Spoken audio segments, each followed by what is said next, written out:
images off of, you can have a blast. Nice. I've even got one called the Goblin Pyrotechnics Fair. Oh, that sounds adorable. Oh, that sounds hilarious. Oh no, the table looks so empty. Oh, right. Wait, I haven't actually. That's why it's fucking up. I see. Don't worry, guys. Pay no attention to the fuck ups behind the screen. Perfectly They're on fine. the screen. Pay no attention to the fuck ups on the screen either. No. There we go. That's alright. I'm not even on the screen to begin with. Fuck Why is my character so tall?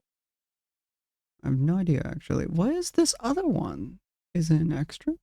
Oh, it's the initiative. I see. Sapphire's icon was short for some reason. Yeah, I don't know why you guys have changed. Maybe the icon needs to be dragged a little bit higher or something. I don't know. Yeah, you guys just like changed positions, and I don't know why. You're talking about something on Twitch, aren't you? Yeah. Yeah. Yep. Yes, indeed. Okay, I am not. Yep. Shrink me.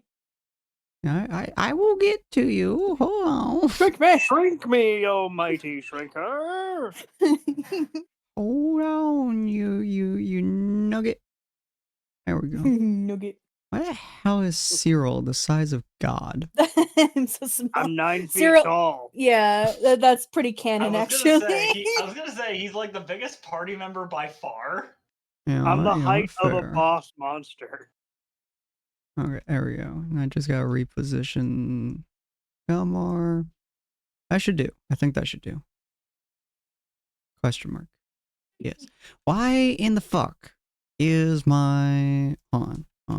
If you're gonna have me turn on the party, wait until after level 9. Okay, good. It's working. I gotta make sure that's not disappearing either. Just Okay, it doesn't look like it's knowledge going and to. power gaming skill is going to result in him just eradicating the entire party somehow if he becomes the boss. Ania's gonna scold him. Ugh, He thinks about turning on the party, and Ania just makes him feel so bad. Nia's just like, no. Fuck you. The Gets out nat a 20 newspaper. vicious mockery that makes him change his ways. Actually, can druids even get that? I don't think they can normally. I think that's a bard only spell. It's a bard only spell. I'm means sure I Sapphire can has find a way to get it if I It's try. like super easy to pick up though. You just gotta take Magic Initiate and you're good. Yeah, actually That's true, that's true. though. Technically Alright. speaking, under Sin's rules, technically speaking, any character with spellcasting ability could just teach somebody else some of their spells through Magic Initiate, just like how I taught how to Rue the just like how I taught Rue my fighting style through Fighting Initiate, despite the fact that I just have the fighting style. Oh my Ania god. should and- get vicious mockery. Honestly. But- Alrighty. Hello and welcome, dear spirits, to the Tables of Tartarus, a chapter of Purgatory Corner.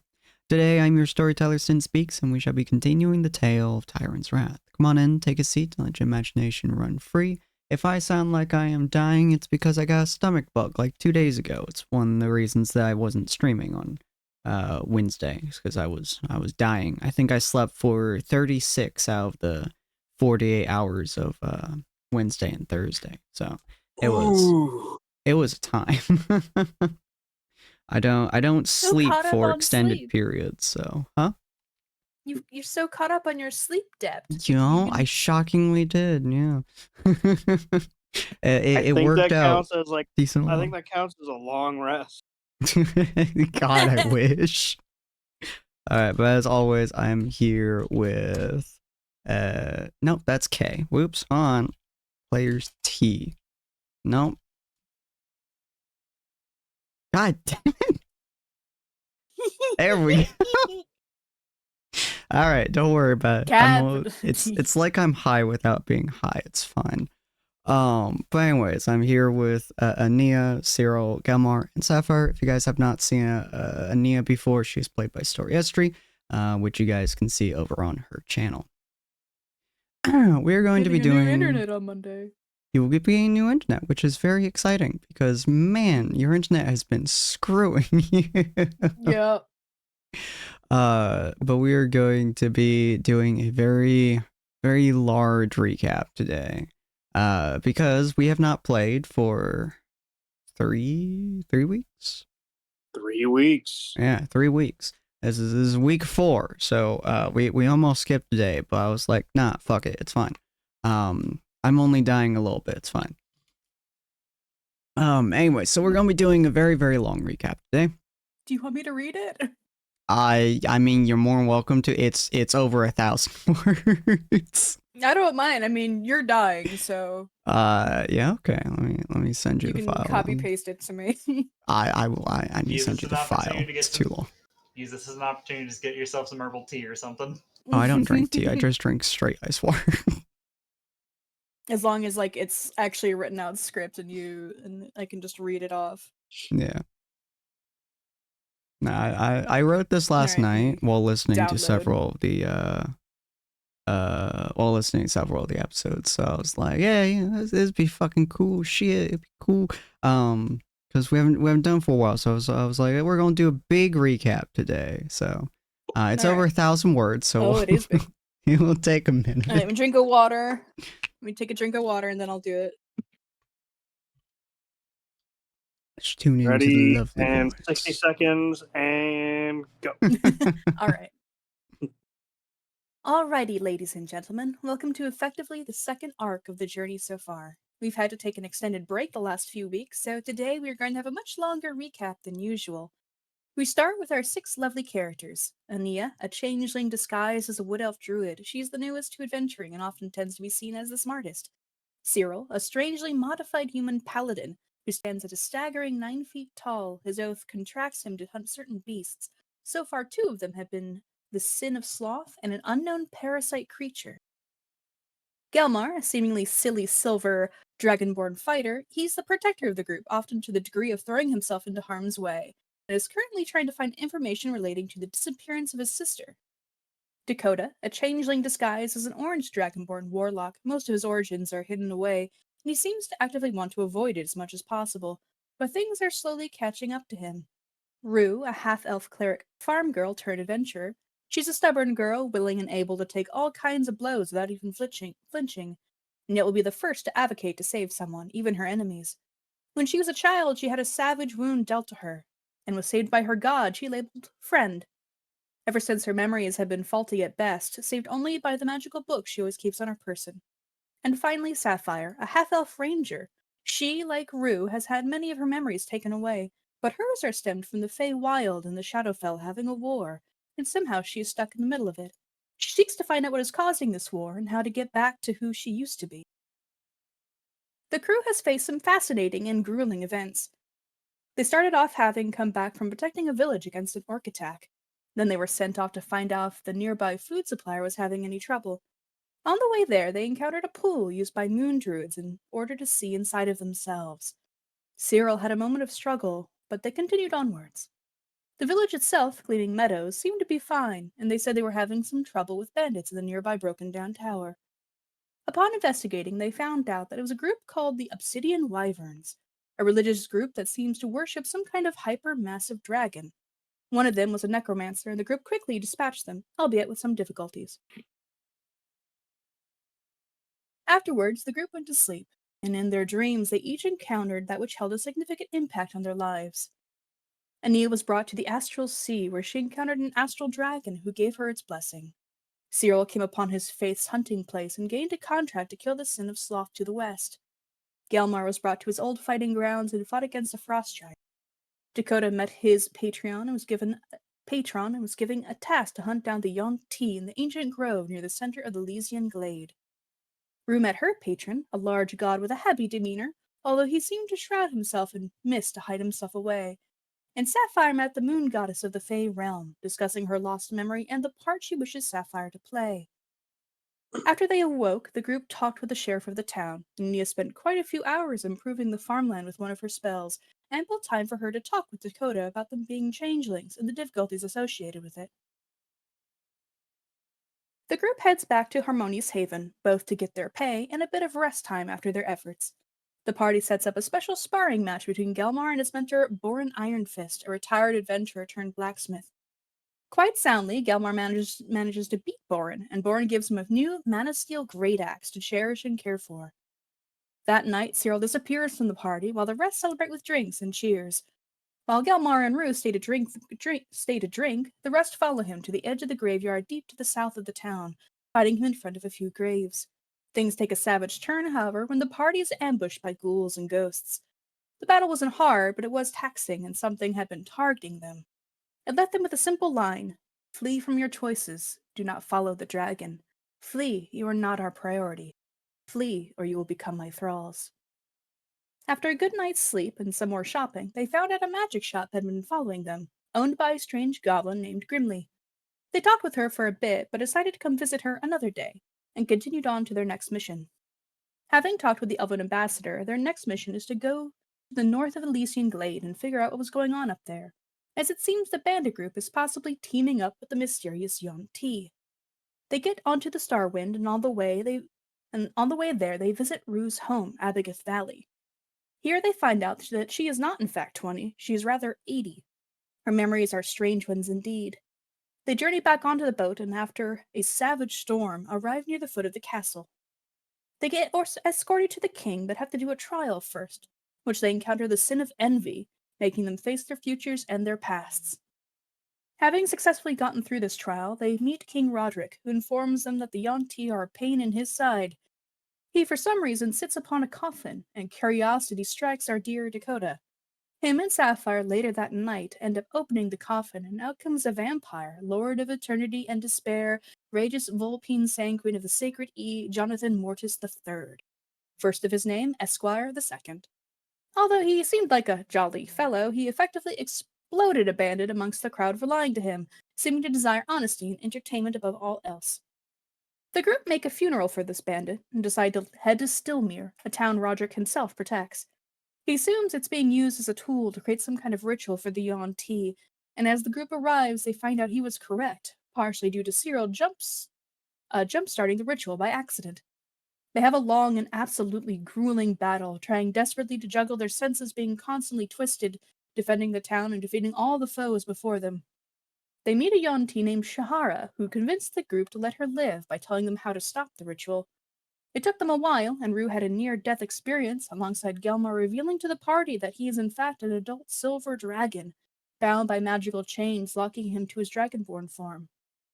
They had more of these prophetic dreams. Cyril's in particular gave him another hunt, this time a contract for a parasite that seems to have been infected the town of Gleaming Meadows, and very urgent indeed. Will the party be able to reach the town before the infection takes hold? Will something else urgent appear? What's next for our players? Tune in to find out. Hell yeah. That would have destroyed you. Just a little bit, it'll be fine. I had to pause a few seconds. You did very well. Very, very well. How many commas did you miss, or how many periods did you misplace in terms of commas? Please, instead? my shit looks like ass. Sin wrote Patreon instead of patron. Yeah, it's that's fine. Definitely autocorrect.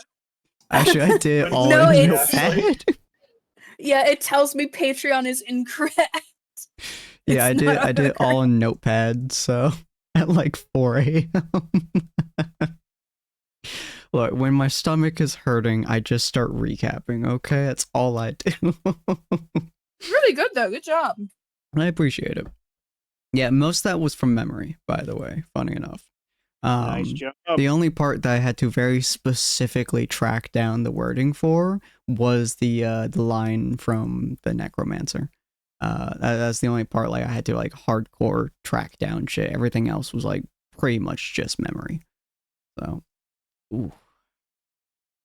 If I've just randomly stopped talking, it's because my stomach's punching me. Just so everyone is aware. I know that feeling. Mm-hmm. It's not a super big issue, but my goodness me, it's not pleasant.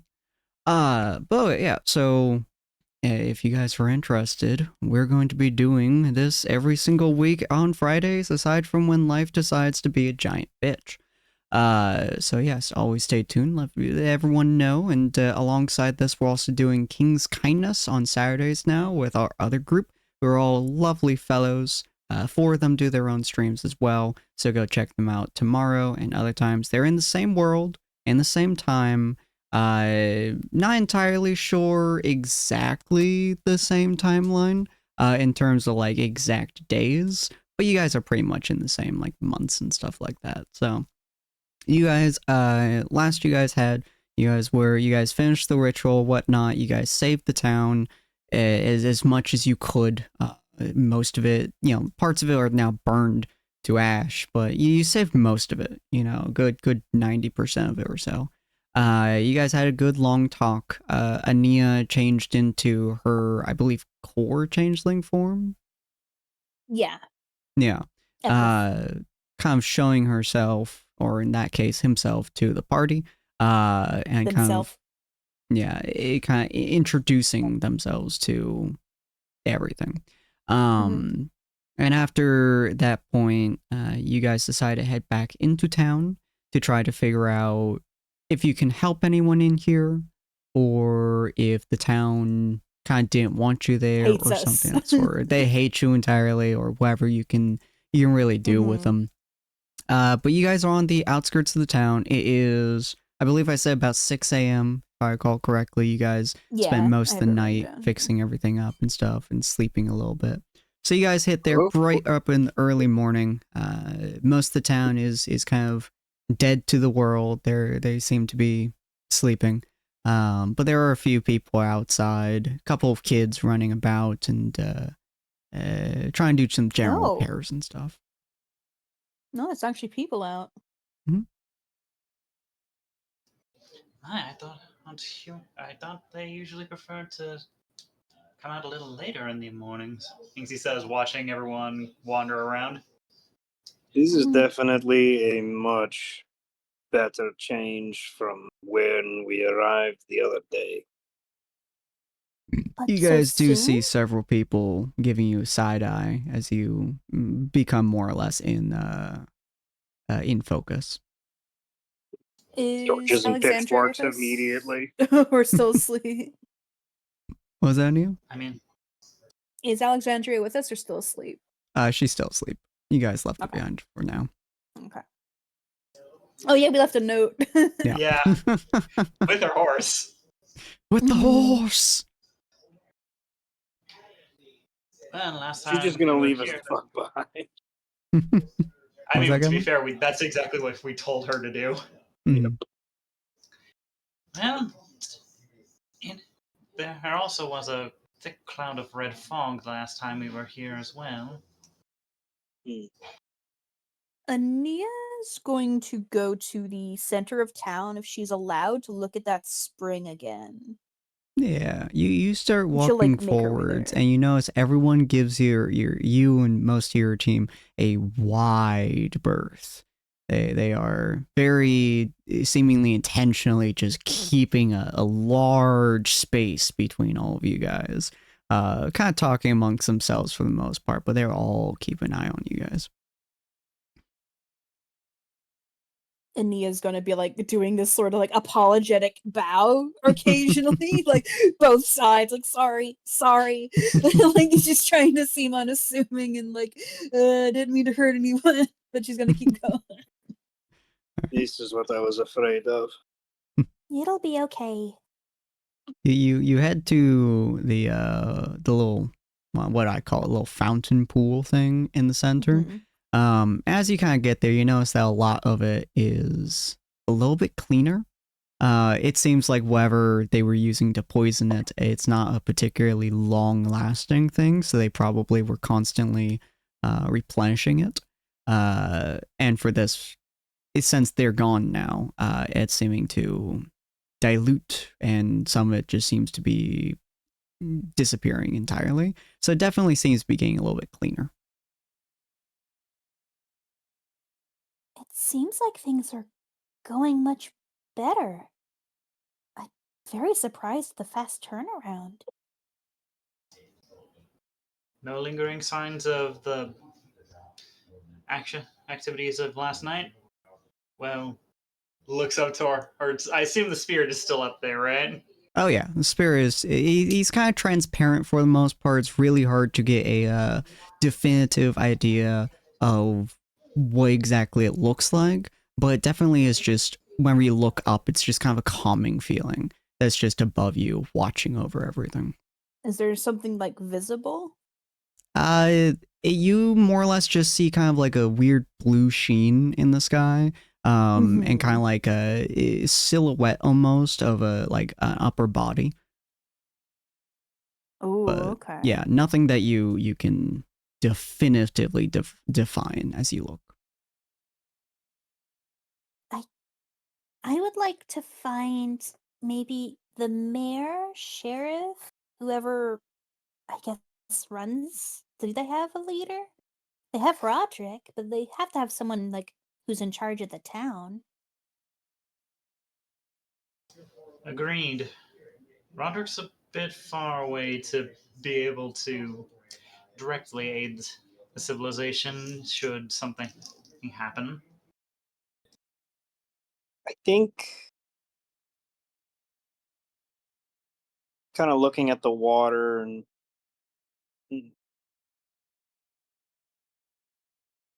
I would like to go and try to find the source of this poison.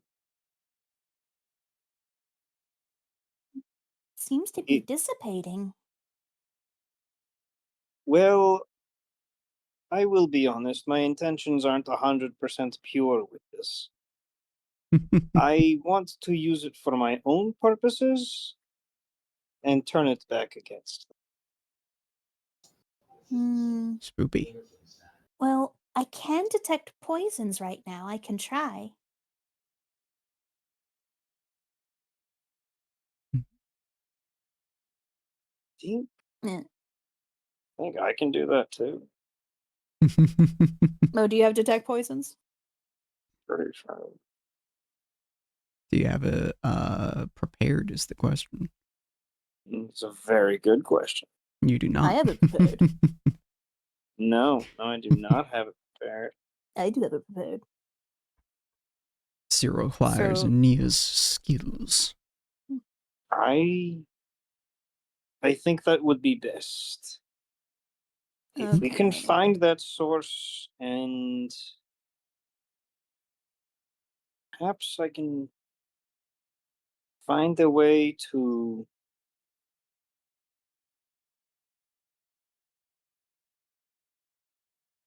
fuse it into my spear. I don't want to lose its potency over time. So Well, even if you don't use it, I still would be good to see if it does have a lingering source that they can restart or something. And now that it is mostly dissipated, it might be easier to track. that is another good point. Yes. So Ania will go ahead and cast detect poison and disease. Mm-hmm. And let me just. I don't think I need to roll for that. I don't believe so, no. You can just sense the presence and locations of poisons and so on within 30 feet of you. You can also identify the poison. In each case. Yes, and it can penetrate most barriers, including stone and so on. So I would say it's not particularly hard to find the poison here. The way that it seems that they did it, it's definitely a poison coming from a snake. So it's a venom of sorts, probably from the Yuan-ti themselves. So they probably generated it and then basically just infected the water with it. So the only way they would be able to reproduce this is if they had a lot of Yuan-ti reproducing this venom. It's very heavily diluted at this point, but there are some spots where there's a larger concentration that hasn't quite dissipated just yet. You could, in theory, like dip things into those sections, but you're not entirely sure how well that'd work out. So getting a quick. I don't know if this is going to be like venom is different from poison. Mm. Do I recognize this as like a venom? On just a moment. Because venom has to go in your blood, poison you have to drink? I would say this is something that would need to be ingested.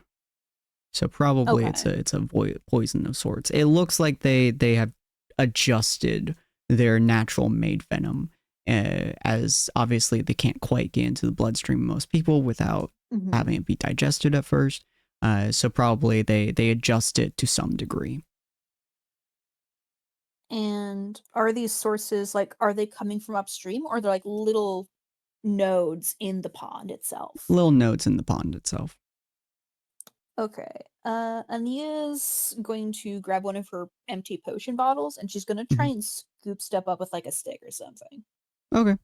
You managed to get a little bit in there. It's still heavily filled with water, but you do manage to get some in there, and it's almost like a sludge substance that's mixed with the water. It's a little bit difficult to kind of separate the two to any degree, but you more or less got like a 50-50 of like sludge and actual water, so it would take a long time for it to dissipate. It seems they dropped, I guess, some sort of substance in the water directly, maybe all the way upstream. It looks pretty dissolved right now. I can try to synthesize something from these samples, but I don't have like a good outlook on if I'll successfully be able to. Does anyone have a spare bottle or a rag? We could potentially collect at least a little bit to examine later on if that's the case. And I do have more empty potion bottles. I can Seems it point could out. Go ahead. seems it would be a good method to work from and reference until later on, I would imagine. Hmm. Even if we can't get something for your spear, maybe I can find a way to make an antidote. That would probably be a good idea. I get the feeling we're going to see more of Shahara, whatever her Mhm. name is. You guys So I do start to have. Okay. hear like a small commotion kind of starting a little bit to your guys' right, probably about 30-40 feet or so. It's a small group of people talking amongst themselves, but they're starting to get a little bit louder with each other. Very small commotion. Ania will keep picking up the poison samples. I got like 5 since Ania's the only one who can see them right now. So Ania will stay by the water for now. Okay. You know what? Um, While we're standing here, can I make like sort of either an insight or a perception check to see if I can kind of hear what they're talking about without like looking right at them? Uh, Considering your helmets and considering they're so far away, I would probably say you wouldn't be able to hear them until they start shouting. Oh, okay. So they're not near enough for that. Okay. No, they're like 30-40 feet away from you. Oh, Yeah. I mean, I could probably. You know what? Actually, Gelmar is going to look over. If nothing else, it could.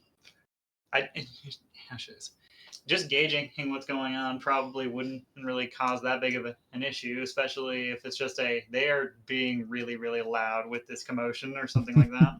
Yeah, Mhm. Ania will like speak up, like, You can go and look at what that is. This'll take me a little bit. I have to make sure I get as much of these as possible. Um, I'm actually going to get. Can I gauge it from here, just simply to see, at the very least, where their immediate attention is going as they're making this noise? From what you can gauge at this distance, it seems to be some kind of verbal scuffle between like two people, specifically two dudes. Um, One of them is what looks to be a half elf, probably based on their ears, though you can't tell their specific origin.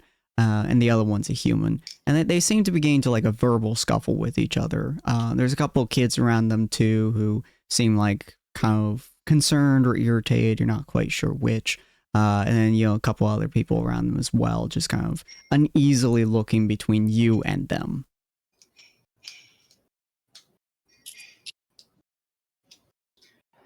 I don't know. He's just going to whisper over towards Cyril and Ania. I don't know for certain, but I'm beginning to suspect it's aimed at us. As he says, slowly turning back towards, or just simply taking a seat nearby. Do you not want to go over there? I suspect, if I'm correct with the assumption, I suspect if I go up there, it's only going to make the situation worse. Ania's gonna look to Sapphire, who she knows is very brash, and she's like, "Do you want to go up and talk to them?" Like, she just completely glazes over Gilmore.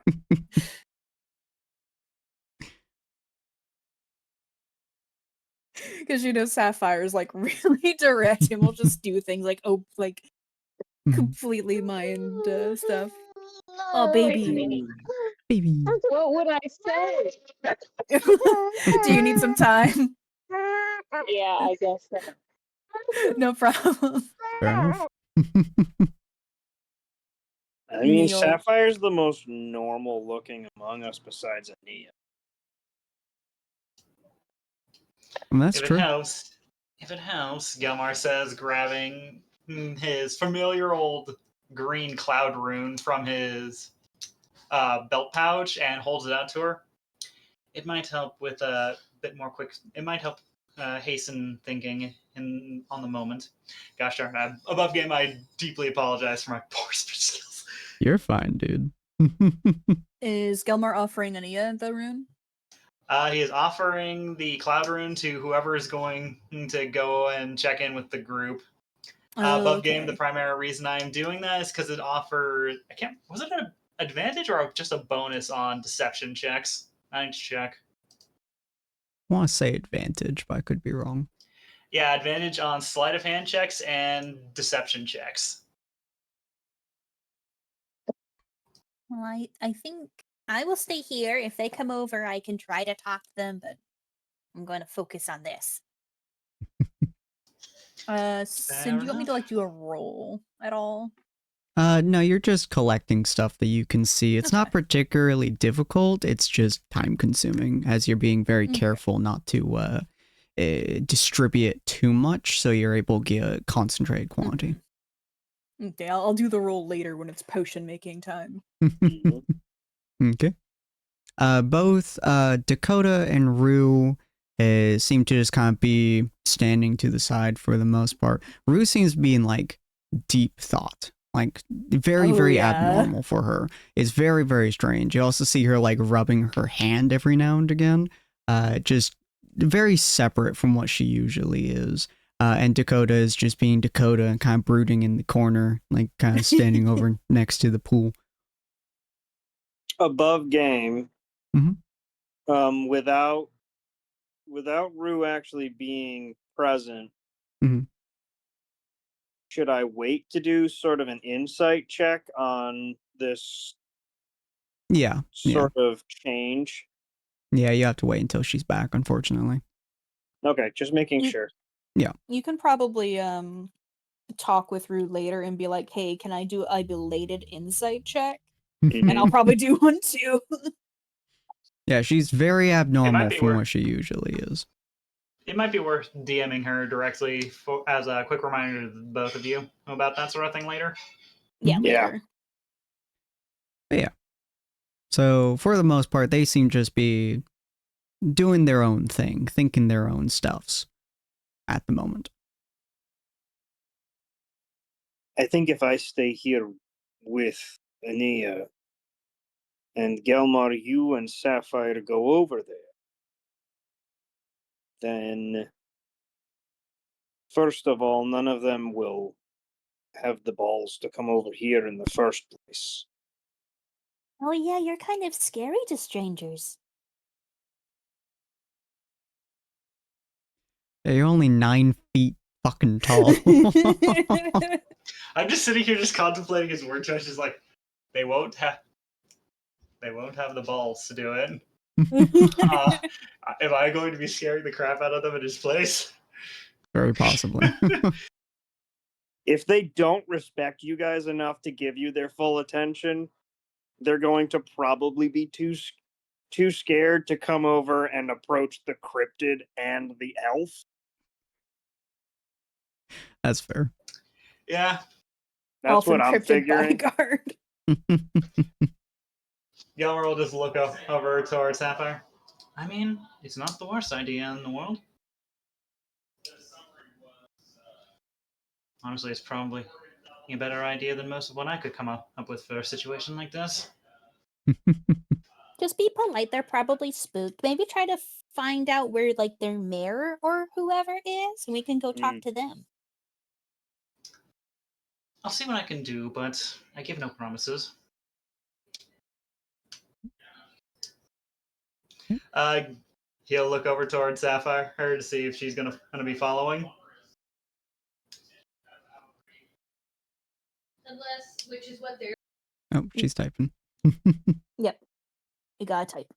Yep, We got we- messages. Okay. All right, Sapphire's following. Yeah, you start walking over there. Let me just check your stuffs real quick. Gilmore. Don't mind me looking at your character sheet. How scary is this? I know. I have a garbage charisma stat. Nah, it's not your charisma I'm looking at. Okay, cool. So you are. Okay, yeah. Just wanted to make sure of something that you had. Cool. So you start walking over to the group, and you notice that the scuffle kind of gets a little bit louder. While the two of you have been looking at them. And as you get a little bit closer, you can kind of hear something to the effect of, they protected us. They're fucking us. You know, that kind of like scuffle between the two of them. A lot of the people are just kind of standing there, kind of looking at the two of them. Some with concern, some like, ooh, good fight, you know, stuff like that. You get about 20, 15 feet away from them or so, and they kind of turn to like notice you for a second. And then you hear one of them immediately like shout, "Fionn!" as one of the kids starts running towards you. He's going to look down towards the child in confusion. Can I get any insights as to the child's intention? Roll me insight. Fair enough. Kick your shins in. Murder. I have no idea what this kid's doing. You kind of look at them and you see like almost a smile on their face, you know, something akin to a smile at least. You're not entirely sure why they're running up to you. The first like thought that comes to your mind, because you've had this happen a few times now, after you've saved a town or you helped a couple people, like people give you hugs. It's very rare, but especially with children, you know, they like to give hugs to express affection if they're able to. So you've had like one or two give you a hug. They don't really seem to process that you are a scary dragonborn, unlike most of the adults. So that's the first thing that really comes to your mind. I'm just going to drop down closer towards his level, just like down on one knee, sort of crouch, but I'm not going to make any further movements beyond that. Okay. So the kid basically runs into your arms, and stabs you. Oh my god! Right into the chest. And you could see they're crying at this point. And they're just kind of whispering, like they're like fully in your arms at this point. And just kind of like cry, be like, I'm sorry. Oh, were they put up to it? What are you doing? He's slowly trying to. From our part of view, it probably looks like a hug. Yeah, to the both of you, it looks like Gelmore just crouched down to give like a hug, and Oh no, I didn't even put my arms out. I just crouched down to gauge the child's response. yeah. So to both of you, you're just looking at his back essentially. But the kid is just like, I have to protect my town. No. I would have assumed could you have at least double-checked the situation before you did that? And he Yeah. says, slowly trying to get the kid to at least take a couple steps back. The kid's not move. You could move the kid if you want, but they are I'm like not just gonna full shove the kid up to breakdown. the side. Why would I do that? That's just gonna make situations worse. Yeah, they're in like full breakdown. It's like they're white knuckling the knife, and it's not even like a proper knife. It's just like a really sharp, like piece of metal that is like broken off of something, like a pipe or something you guys probably broke earlier. And you see one of the guys who was in the scuffle, the human, starts walking up, and he goes, "I'm so sorry. So she lost her mother." I see. Oh, Now I need to look through my inventory. Do I have anything I can offer this kid? This kid how just in bad your is the arms, just like stab? full on stabbing. I mean, I can't really do anything about the stab until I can get the kid away from it, but... No. And It's at just this like, point, it's just like trying to talk him into walking away isn't doing anything, and I'm pretty sure things are gonna get worse if I push the kid out of the way. yeah, the guy's like, I'm so sorry. He puts his hand on Fion's shoulder, and she just is full on like barreled into your chest, almost trying to like curl up against you almost. Not in terms of like pushing the metal piece deeper or anything like that, but like curling up and just sobbing in your arms. You know, despite the situation, he's going to try it. I can't even properly English. I'm just going to reach behind the head and just start stroking the back of it, just trying to calm her down to some degree. Aww. The two of you, Adia and Cyril, they're roughly 30-ish feet away from you guys, 25, 30-ish feet. So you can kind of hear, like, you can hear the guy, like, profusely apologizing to Galmar for whatever reason. And you guys also did hear Fion, the shouting her running up. Whatever you guys are taking from this, you're not quite sure, but, he's like looking at you. Can I insight it to tell if these are like, normally Ania would just assume like, oh, I'm sorry my kid ran up and like hugged you or touched you, versus like, I'm sorry my kid stabbed you, sorry. You're more welcome to roll an insight. To be fair, Galmar is probably trying his hardest to make it look like nothing just happened. Mm-hmm. All right. From what you can tell, why is it not showing up? Foundry? I thought I rolled. It looked like you did. It looked like you got 15 on the dot. Mm-hmm. I don't see it. I don't see the dice. Huh. Let me... Is my internet affecting Foundry? It seems like it. Well, Okay. I'll take a 15. Okay. Do you have a bonus to your insight? Feel like you did do. it not apply it? No, it didn't. So that's 23. Jesus. Yeah. I can just see the dice when it rolls. It's one of the reasons I have 3D dice on it, so I can see it. Okay. So I just saw a 15. I'm like, what's your Okay. bonus? So with a 23, you can tell Galmar is trying very desperately to not show much. You have seen people get stabbed on many occasions. You are really, really good at pinpointing the specific body movements of people who have just been injured by something or another, usually by claw wounds or other stuff like that, talon wounds and stuff, because animal nature, but a lot of them involve being stabbed. Galmar just got stabbed. Yeah, it's very, very small notifications that you get.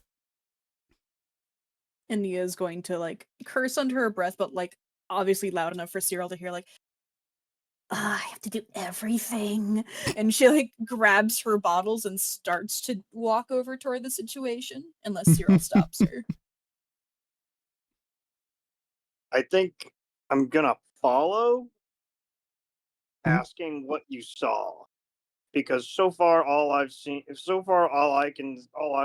I think, is the I'm sorry, my child is invading your space type of deal.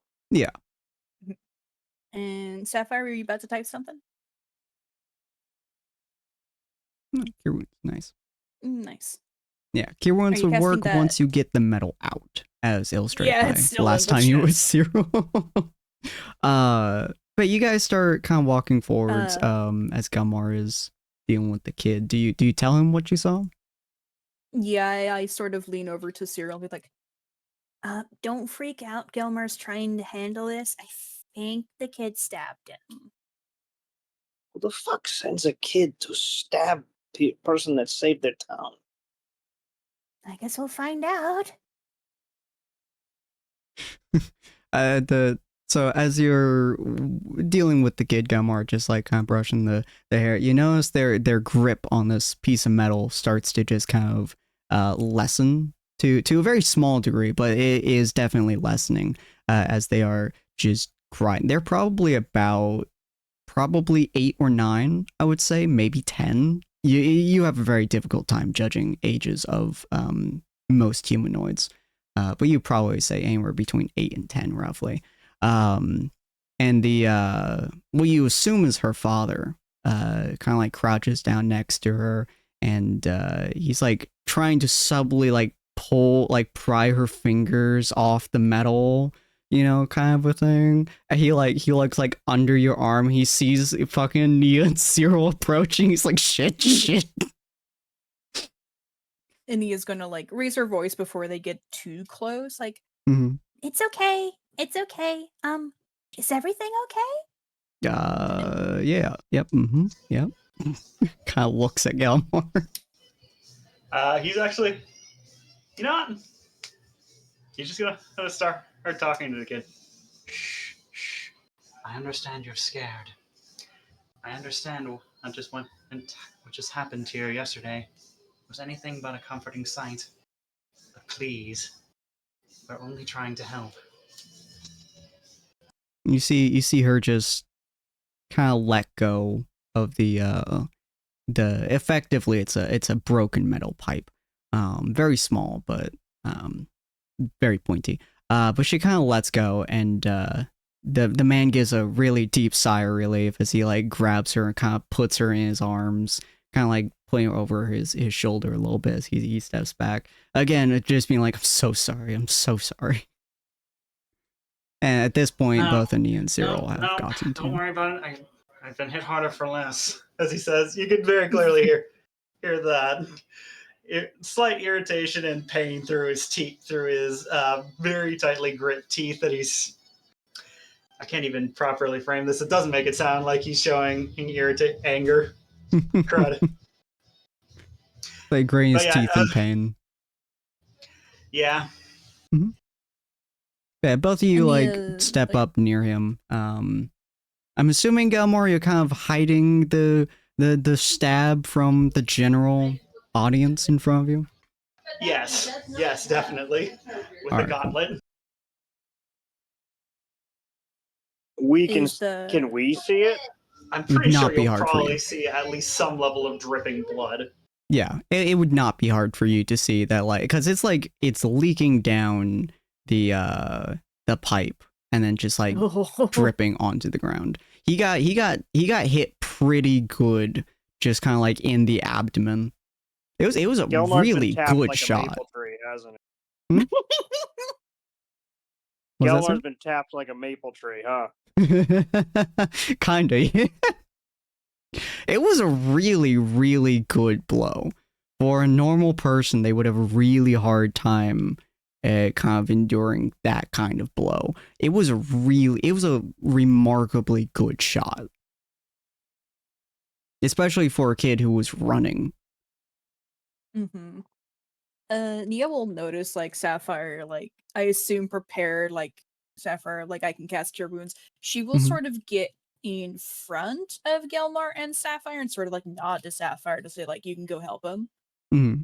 And she'll turn to father and daughter, and she still has detect poison and disease up. While Mhm. she's talking, she's going to scan them and the crowd behind them. Okay.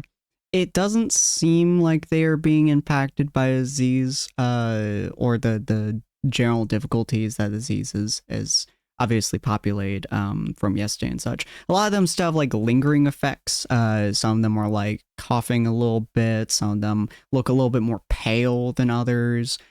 Some have like a weird yellow tinge almost to their skin. Not super good. It just depends on the severity of their poisons. But most of them seem to like be within norms, I would say. And especially Nia's gonna the daughter and father. oh, good. Good. Mhm. Nia's going to bow to them, say, I apologize for any confusion. Yesterday was a lot. We actually came to town to maybe talk to. Do you have a mayor? We want to clear up any questions the town may have. Yes, that's me actually. I should be the one apologizing to you. Outsiders are difficult at best most of the time. And he's like patting his Fion's back. My name is and I lost the name. God damn it. I don't call him. Okay, No, I already have it's been someone a named rough Jack. time. Huh? Take your time. It's been a rough day. On just one moment.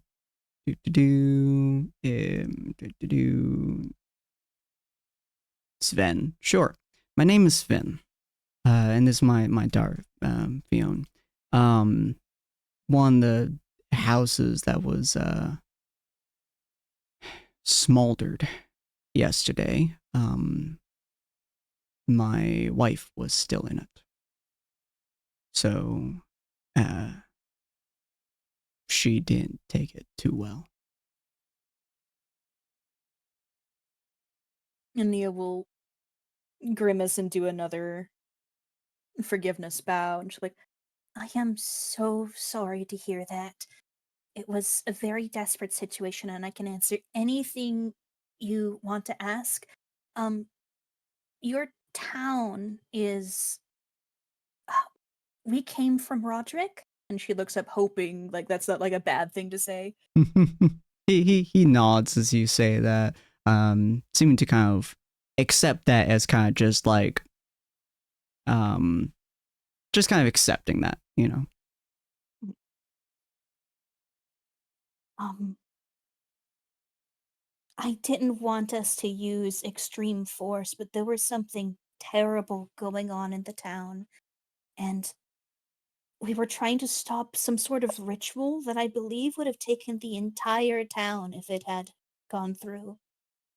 A lot of us got to see some of that in its full nature, unfortunately.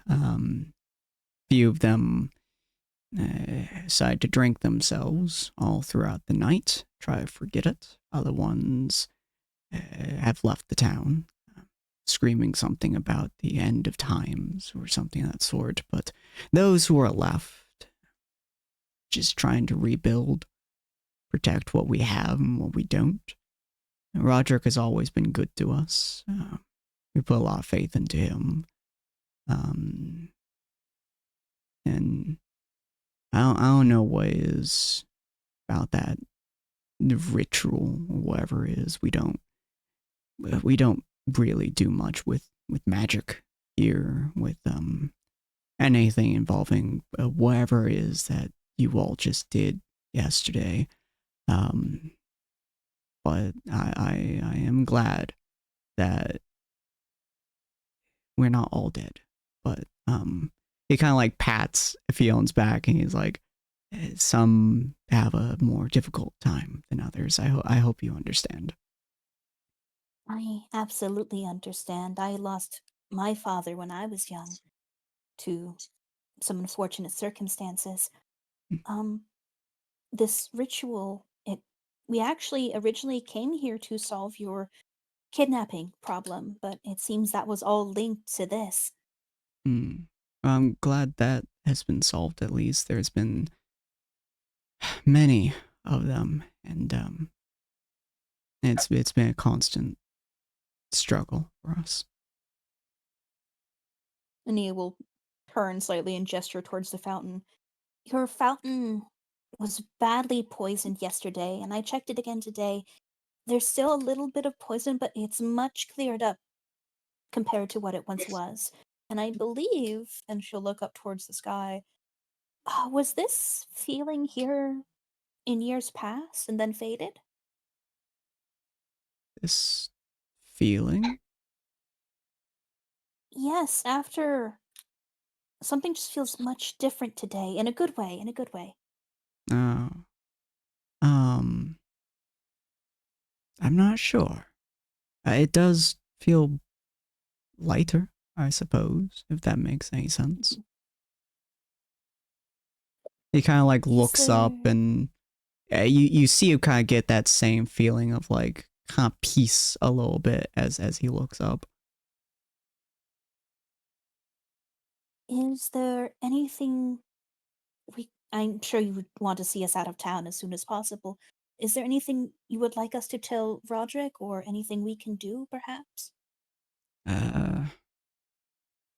Having you all out of town would be probably for the best. We're very simple people, and we take care of our own, and we need to rebuild, and it will probably take a while, especially with some of the more severe damages. As to what to tell Roderick, just let him know we're safe, and thank you. Nia will nod, and how much does a gold piece go? A gold piece goes pretty far most of the time. I was gonna say, I'm pretty sure default D&D rules, a gold is about as much money as your average civilian makes in about a year. Mm-hmm. And Nia's going to take out 6 gold pieces. Damn. And she is going to offer them to him, and she's going to say, I know I don't want this to be as payment for anything. As you're the mayor, I hope this will go towards rebuilding the town and the damages caused. I know there are some things it cannot replace. That's so much. We couldn't possibly take that much. You and the town have already lost so much more. He kind of like, you see him kind of like hesitate for a moment, like he's debating on it for a second, and he kind of looks over the other townspeople who are behind him, which is a semi-decent crowd of people at this point, kind of watching over him. That's the best thing that you can kind of infer from it, is that they're watching over him specifically, trying to see what you're doing essentially. And he kind of looks back at your outstretched hand, and he just goes, I appreciate it greatly. And he kind of gently takes the gold. And you good? If you ever come back to the town, hopefully they'll be in better spirits, and well, get you a free round on us, yeah? Neil will smile and more friendly, like, I'm sure the party will look forward to that. I hope we are also in better spirits. And she'll like look at like Gelmar wounded and ruined, Dakota brooding in the back, and Ania like still with like a tattered cloak with a new like arrow hole on the shoulder. Yeah, at this point, like I assume Gelmar, like you like hold like the pipe out of your stomach effectively, and Zephyr. I can't decide if I would, or if that would be or if that would reveal what just happened, considering again he's trying to keep this still on the down low. That's true. All right. Yeah, he kind of like, he takes the money, he nods to you, he just kind of goes, the next time that you come, we'll give you a proper introduction to the town.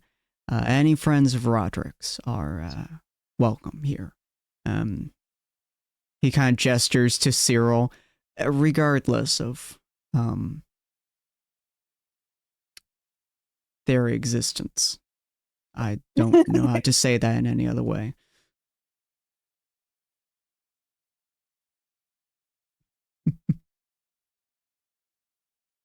Does Cyril want to say anything to that? Cyril just kind of nods. And he will bow again and turn to go to the group. Mm-hmm. And he'll move back to his group as well. Kind of, you could see it's like he's not tight grip on his kid, but his kid's not going nowhere.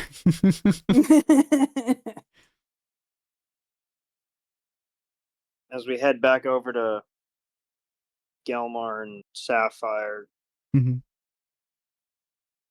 just kind of not so much whisper, but not loud enough so that like the retreating mayor can hear. Mm-hmm. This is why I didn't want to come back. I thought that went well, other than the stab.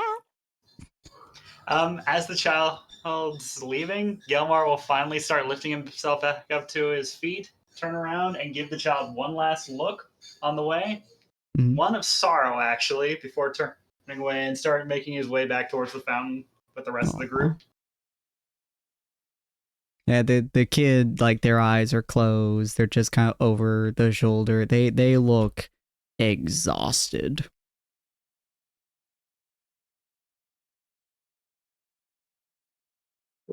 Work like this is a dirty business.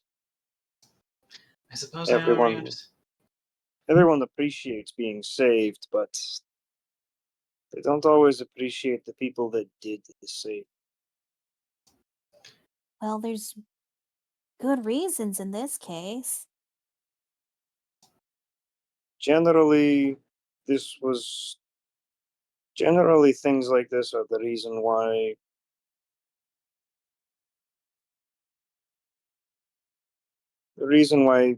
when we saved someone, we didn't stick around.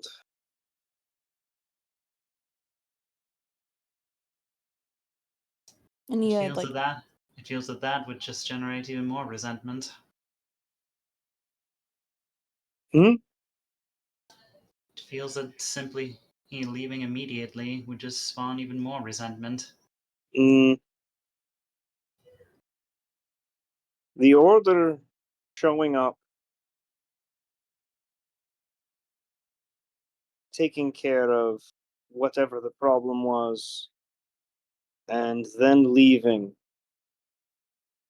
was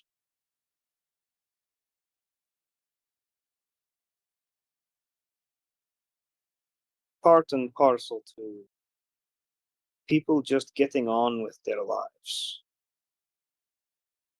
We weren't concerned with our reputation. The same way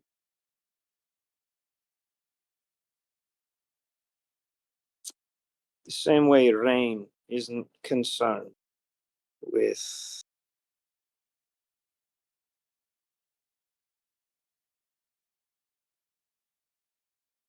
how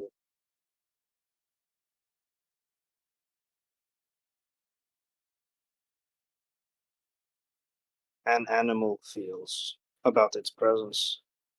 We would come, wash away things that weren't meant to be there, and we would go just as quickly. It's not really our reputation I'm worried about. When things like this happen, people need some sort of answers or closure, or it will stick with them for much longer than the problem you've washed away. Just because you've washed away the problem does not mean you have completely assuaged their fears. And just having someone there to tell them the problem is gone can help quite a bit. A bandage alone will not recover or heal an injury. It takes time, and it usually requires other dressing. Speaking of, Let's get out He of town looks first. pointedly at the. And he probably pointedly still at the pro. I assume that there's probably at least a few drops following us and a trail of blood. Oh yeah. Just a That's little solid. bit, yeah. Considering all the Maybe. other stuff that has just been laid on the ground, it's not super easy to see. But you're trailing blood. A part of me wants to get out of the town before we do that. I would suggest But I we do suppose that. but above game, while we're on that subject, how much damage have I taken through this discussion? Probably about 5 damage or so. You are a tanky boy. It's not much for you to get stabbed. That's actually kind of hilarious, to be honest, but...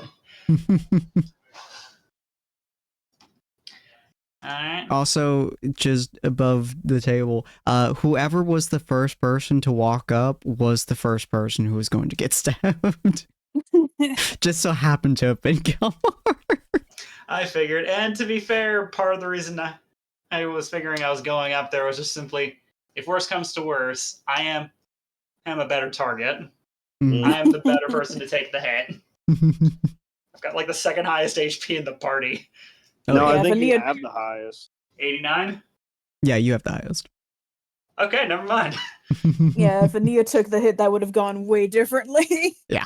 I was really excited for Nia to be the face again. I mean, if the kid tried that with Ania, I would have had no qualms with interception. It doesn't cause it doesn't cause damage back. It just it just knocks an attack off course. Mm-hmm. What's Yeah. interesting too is that Gelmar, you had the chance to see that the kid was about to stab you, and you would, even though she has such a high insight, she wouldn't have rolled it because it's just a child running up. So she just would have assumed that they're coming up to talk to her or something. Mm-hmm. So she absolutely would have gotten the hit.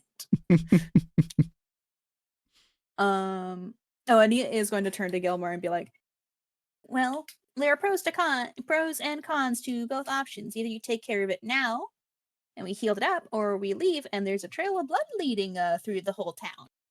So your choice." I see your point, but I'd still rather not do this out where everyone can see it. Are there any alleyways or some other sort of location that we could do this relatively off the beaten trail? There's a few of them, yeah. Y'all went down multiple of them the other day. We do Cyril like- kind of gets this like cocks his head to the side, looking over Gelmar's shoulder. Mhm.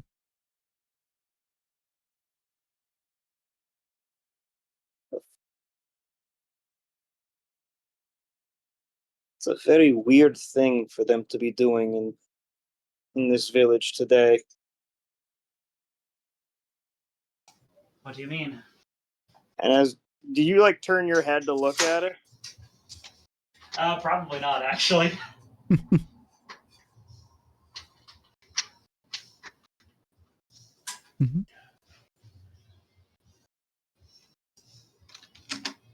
I'm not even sure how to describe it. They have witnessed, and they've been living through a very uneasy time for the past who knows how long they've been at it. The D1T specifically. I suppose I understand that. Ghost story. Brought to life. What are you talking about? Yanti He aren't says, even finally supposed to looking up. exist. Mm-hmm. Sorry, did she say we are not supposed to exist? No, Yanti. Oh. Mm-hmm. They are a horror story. When I was a child, they were ghost stories told to scare children. So are other things. From their perspective, I'd imagine this was just as inexplainable as if a random bolt of lightning struck on a cloudless day.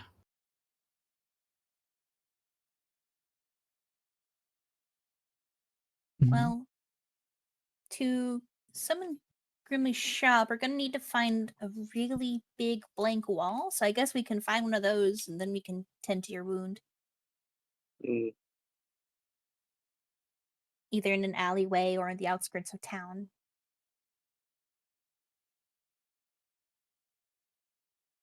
Up to you, Gelmar.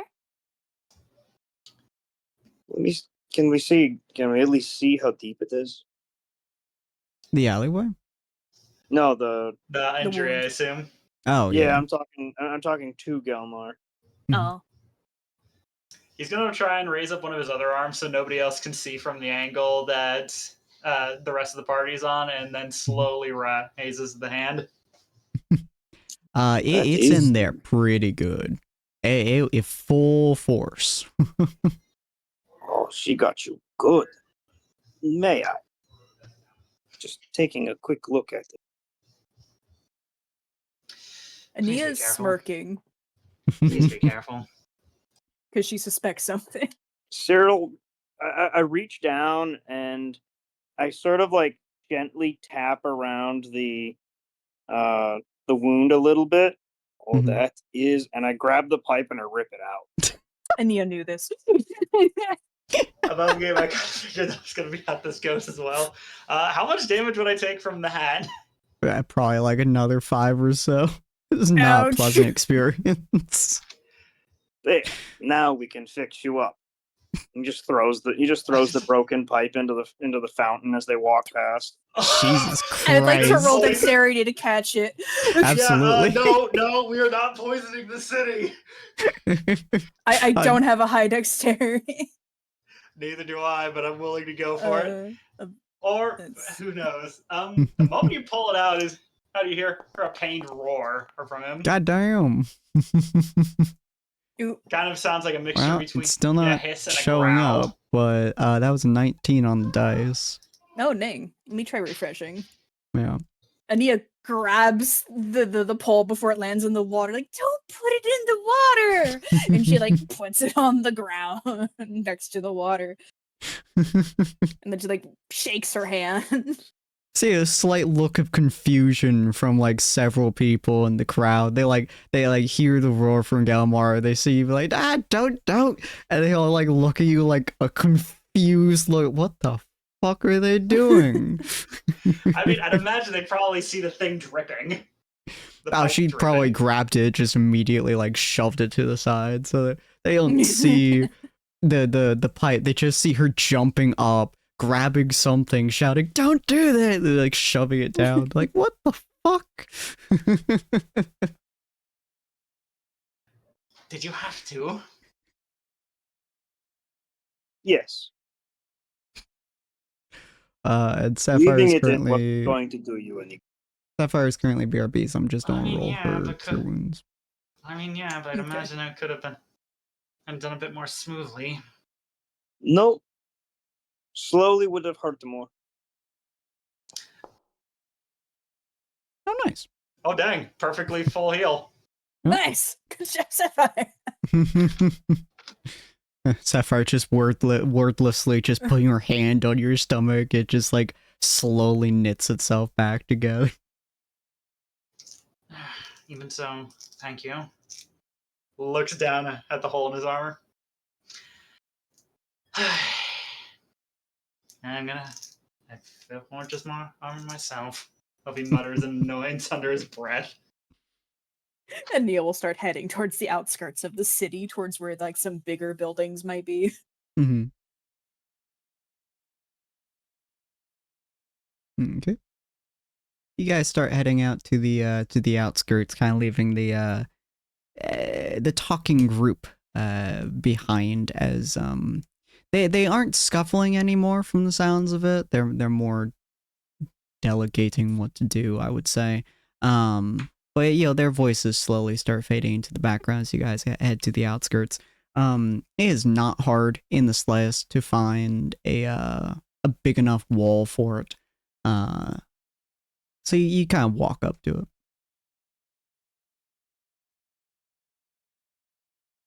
And Nia will turn to the others like, what should we should we ask in any particular way? We should come up with a plan before we go into the shop.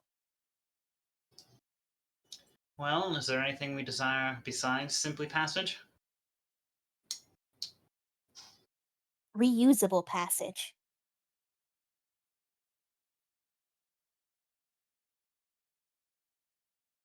What the hell? I mean, my point This stands. is a time for fairy tales. We should ask her if she has a box of 7-league boots. What are do I know what 7-link boots are? Yeah, but I'm confused as well. Probably be a very old story that is far before your time. So you have no idea what he's referencing. What are those?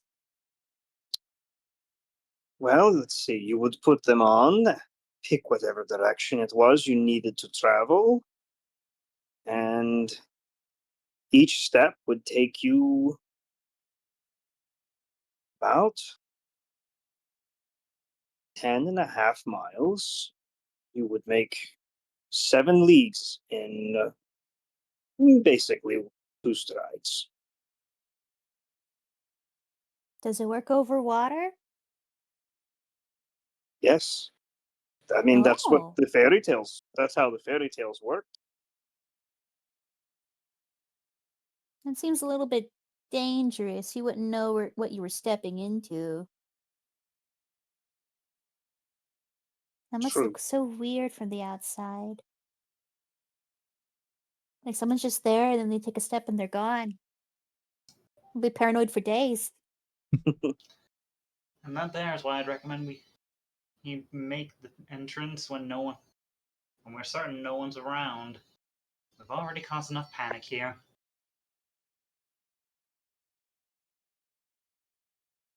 I think after the incident a few minutes ago, they're a bit embarrassed to come up to us anymore. They're probably thinking about what to do with the money. That's what I would do.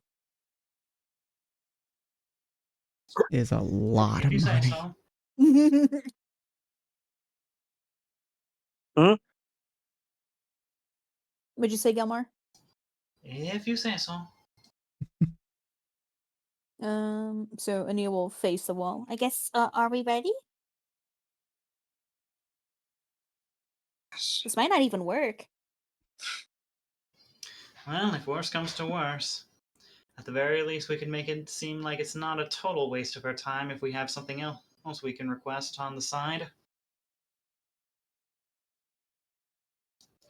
If nothing else, I have something I could probably ask. He pulls the ends of his collar down, revealing the restraint that you guys have seen at the very least a few times now. Mm-hmm. What are these made of? He says, feeling around at the green-colored metal. Very good question. You're the metal I've never expert. seen that metal before, right? No. And that's metal, so I'm not. Mhm. You're the metal expert. At the very least, he's among us, perhaps. But it's a little hard to examine something that I can only actually feel. Doesn't Gilmore have like the exact ones on his Crap, you're right. wrists?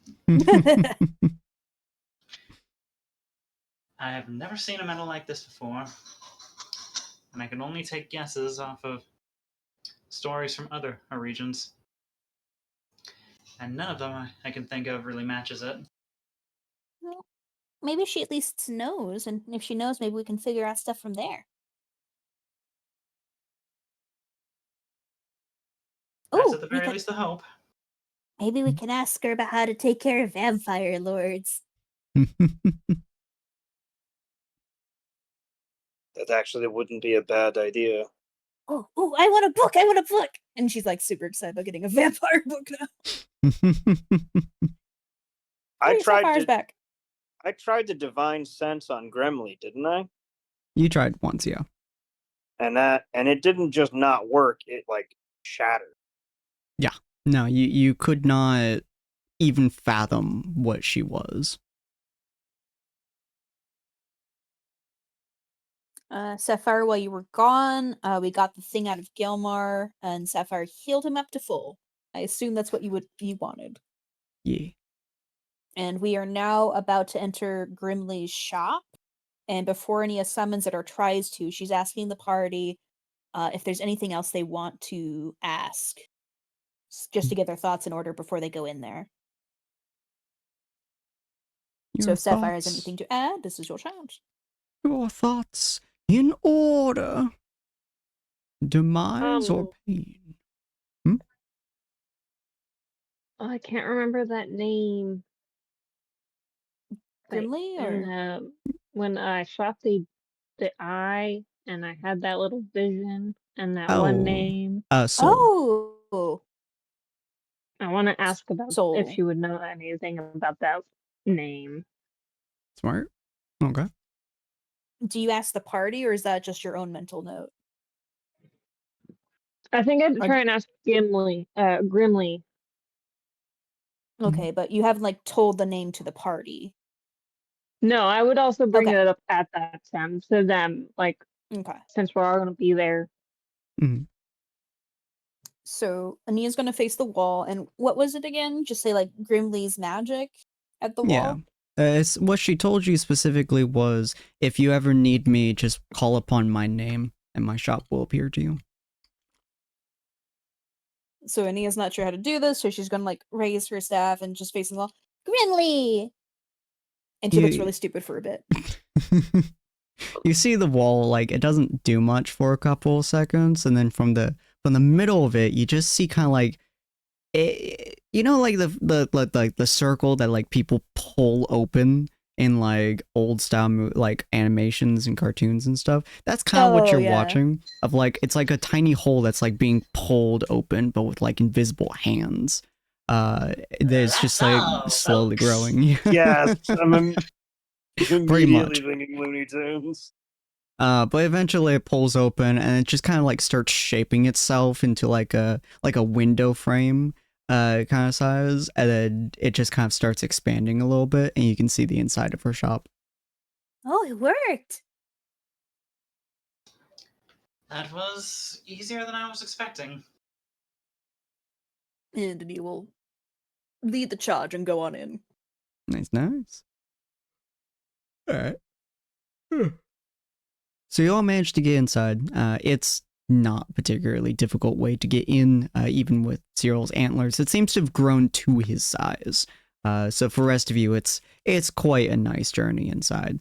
But you all get in, and you see Grimley again. She's like floating through the air on her back. She's lazily moving along. She's like, "Oh, darlings, it's nice to see you again."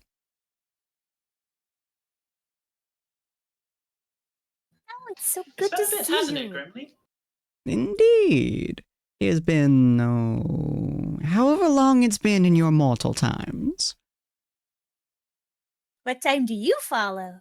I follow a time. Smart answer. How can I help you, darlings? We have a few things to ask about, actually. And she'll turn to the group to see if any of them want to go first.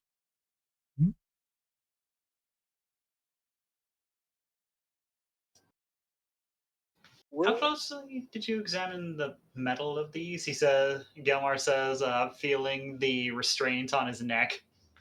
Oh, I dabble with metals of all shapes, forms, and sizes. I looked at yours, and I wanted to kill it. Do you know what it is? Oh, it's easily known, my dear. It's adamantine. It's such a strong material, and yet such a shitty one. Mostly because it infuriates me greatly and deeply. She kind of like has a slight far-off look. Actually, would I know anything about adamantine? You would know is one of the most sought-after materials, especially for dwarves. It is also one of the rarest metals that dwarves can dig up. Do I know anything about adamantine? You would not. Ice. Okay.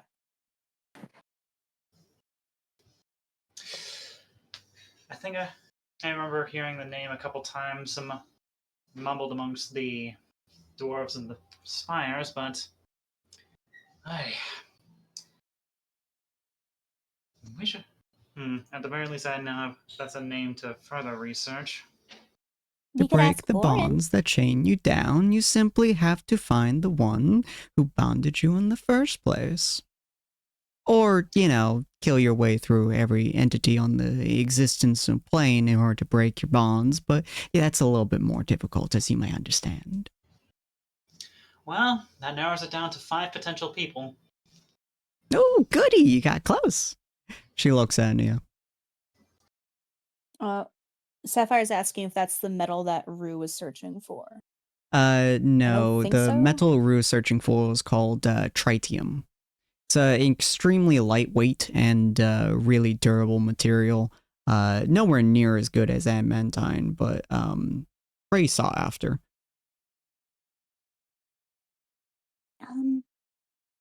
Actually, I'm gonna go look at your books real quick. I want to see if you have anything on vampire lords.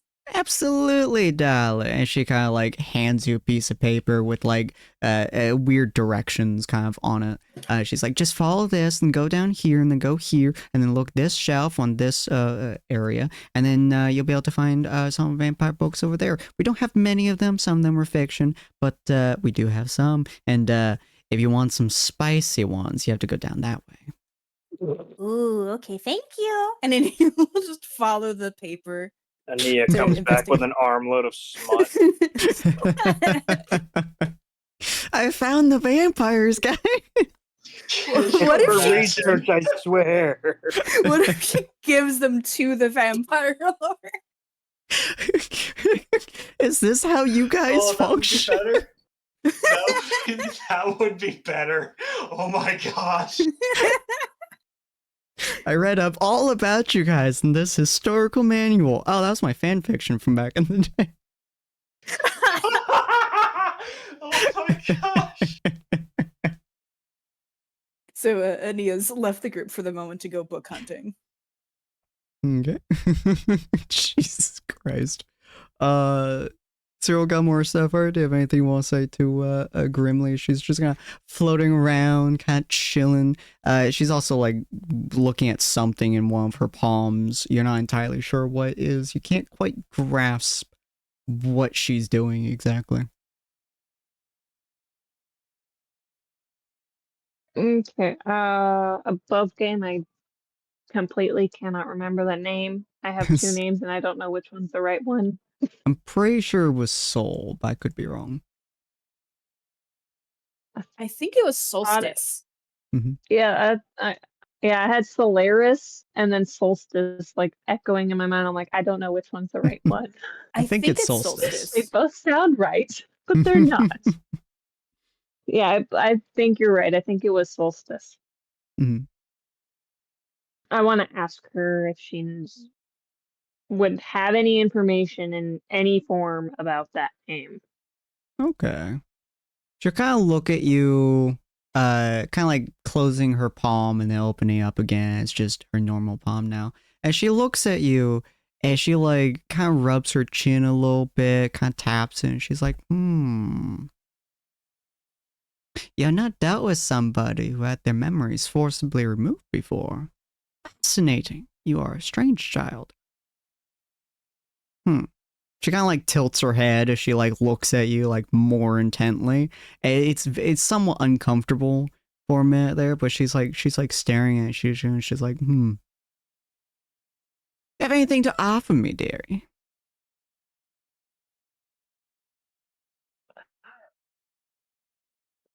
That's a good question. Do I? Do you have anything of importance to you that your character would deem important? That's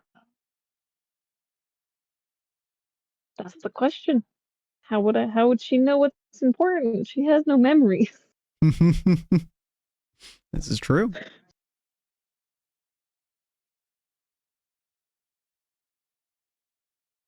You would know that Grimly deals with things that are important intrinsically to the person. rather than having any actual value to anyone else. She seems to deal primarily in taking value from others to give them something. As odd of a statement as that is. And as Cyril knows, other people can give their own stuff as well to pay the quota. Mm.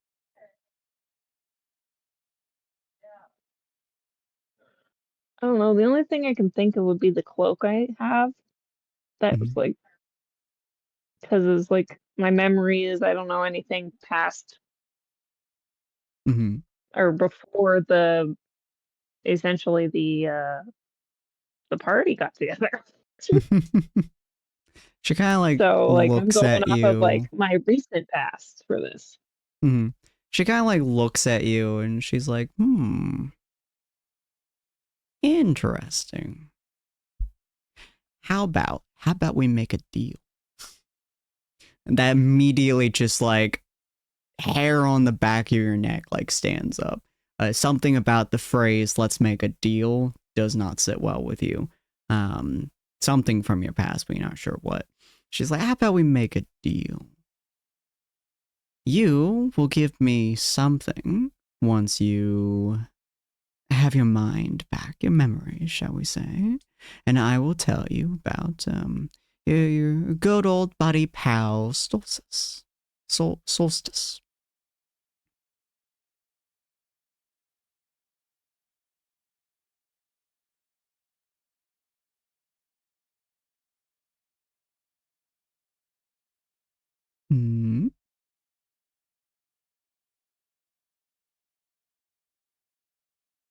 You there, Sapphire? Oh, there. Yeah, I'm here. I'm just trying to think.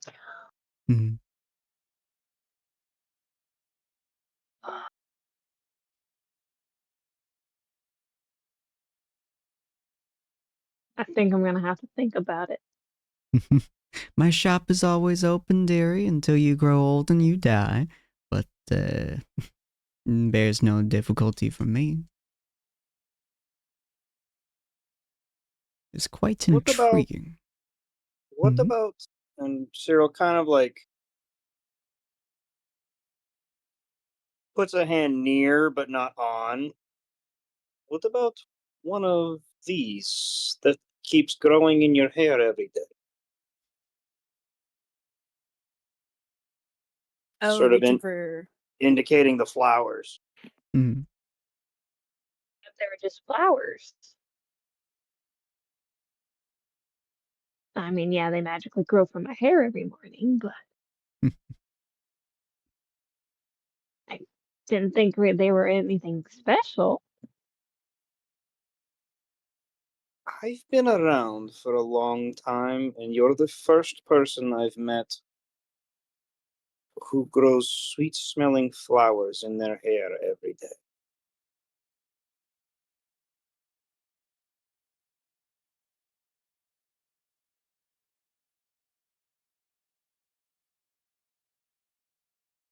Yeah, I think you're right. I'm the only one I know, too. As intriguing as And your flowers may be, the question is, what worth do you put upon them?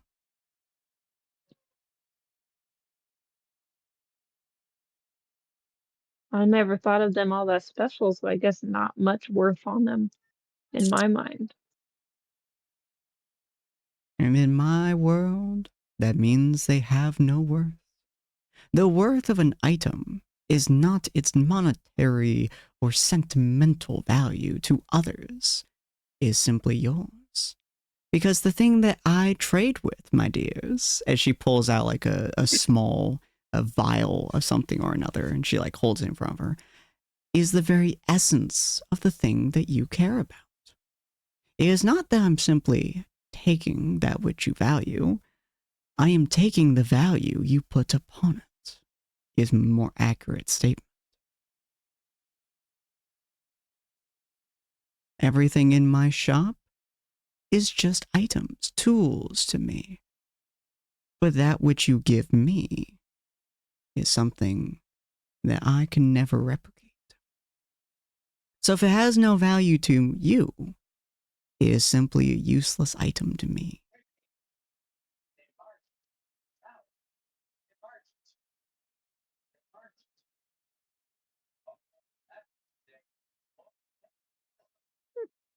Okay then. She kind of like leans back with a smile as it's almost like she's leaning against a wall, but she's just floating midair. Such an intriguing bunch of fellows, all with the weirdest and strangest of backstories that I've ever seen. Your pasts are delicious.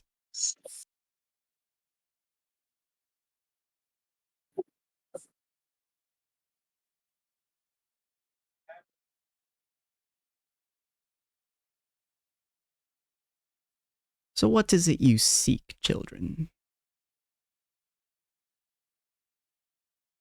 Well, we most specifically need transports. She snaps her hands, and there is a donkey that appears in the middle of the room, and next to it, a large cart. Land transportation. She snaps her fingers, and a boat appears. Water transportation. Instant transportation. Instant Over a great transportation. distance. Do you mean? And she like leans into your ear. She was across, like halfway across the room, and now she's like right next to you. Teleportation. Ooh, spooky. I love teleportation. It's one of my favorite tricks. It is also incredibly difficult to actually get something in order to make it so you mortal creatures can teleport without your insides becoming your outsides and then being back into your insides. So it depends exactly what kind of teleportation you're looking for. Do you want instant teleportation? Do you want to not die while doing it? Do you want multiple transportation? Do you want to not throw up every time you transport? Really, you gotta specify your lanes, my boy. We wish to safe arrive where we need to go. If we can only afford the one, so be it. It depends on what you're offering.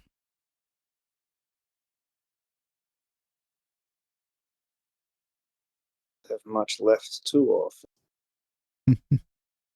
That makes that what you have ever so much more precious, doesn't it? Galmar's actually going to cut in. What about the faces of the ones who put these on me? He says, once again gesturing to the restraints. Oh? I need them off to return to what it is. To return to my old style of life. And that's something I desire more than anything at the moment, short of my sister. You're offering the faces, or you're asking for them? I am offering the memories of what their faces looked like. Ooh. Okay.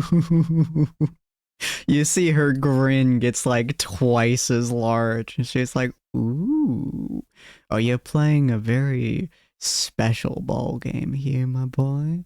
You want to remove the faces of those who captured you and bounded you for you to find them another day? I'm beginning to think finding the group as a whole is probably going to be a lot easier than finding the individuals anyway.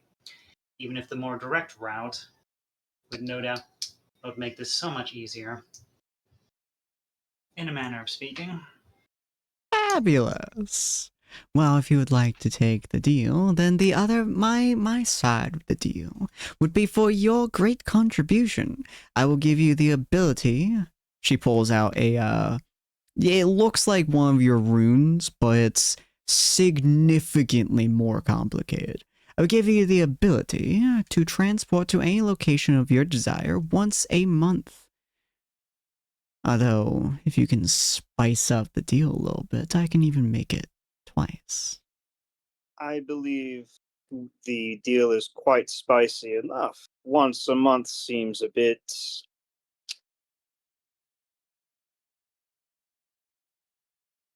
short for for this type of memory. Oh, it would be if it was any other spell. Unfortunately, mass teleportation of a large group is, shall we say, exceptionally difficult without some of you missing limbs or replacing your limbs with other one's limbs, or, somehow landing inside of a building, for instance, or a part of your foot, melts into the ground below you, not being teleported 20, 30 feet into the air and slamming down with the force of a typhoon. Teleportation is a tricky business. I mean, I could give you it, once a week, as long as you're fine with the idea of dying.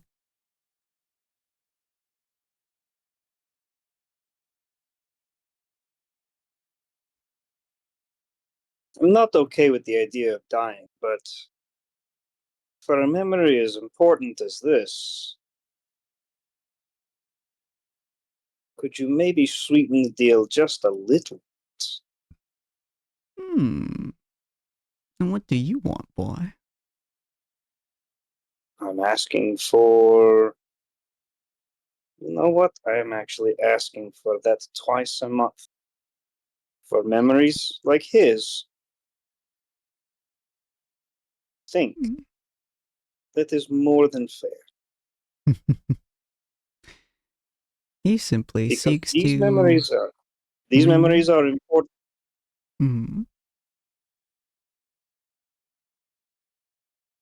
They are quite important to him, that which I can see. However, not quite important enough for twice a month transportation. That is magic that some of the finest spellcasters on the planet can barely afford to do without draining their bodies completely.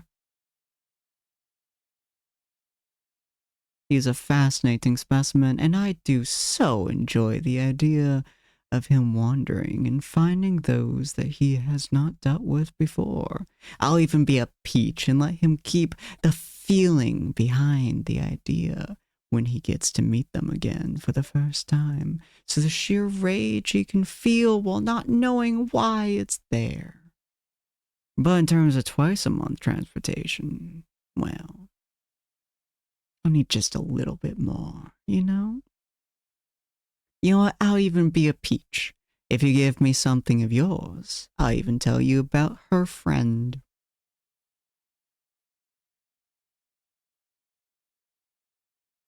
I assume when he said her friend, he was pointing to Rue. Sapphire. Equally fair.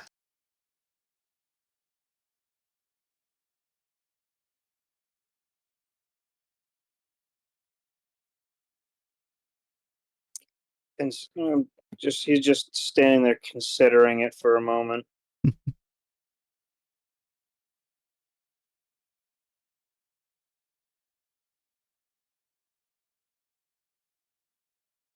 I enjoy value. But value is only dictated when both parties agree upon it.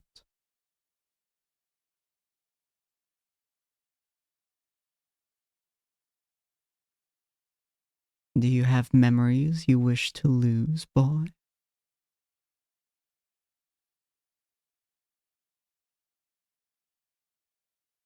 That's the problem. I'm not sure which of them I could do without.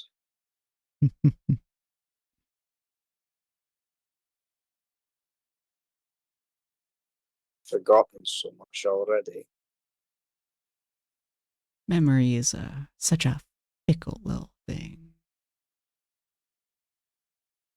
Especially for our kind. I would Perhaps. And he reaches into his pocket, his pouch, and he pulls out the tattered remains of his chapter's banner. Ooh. Okay. It's not. It's barely big enough to fit in his hand. Mm-hmm. Ooh. And what is the value placed upon this?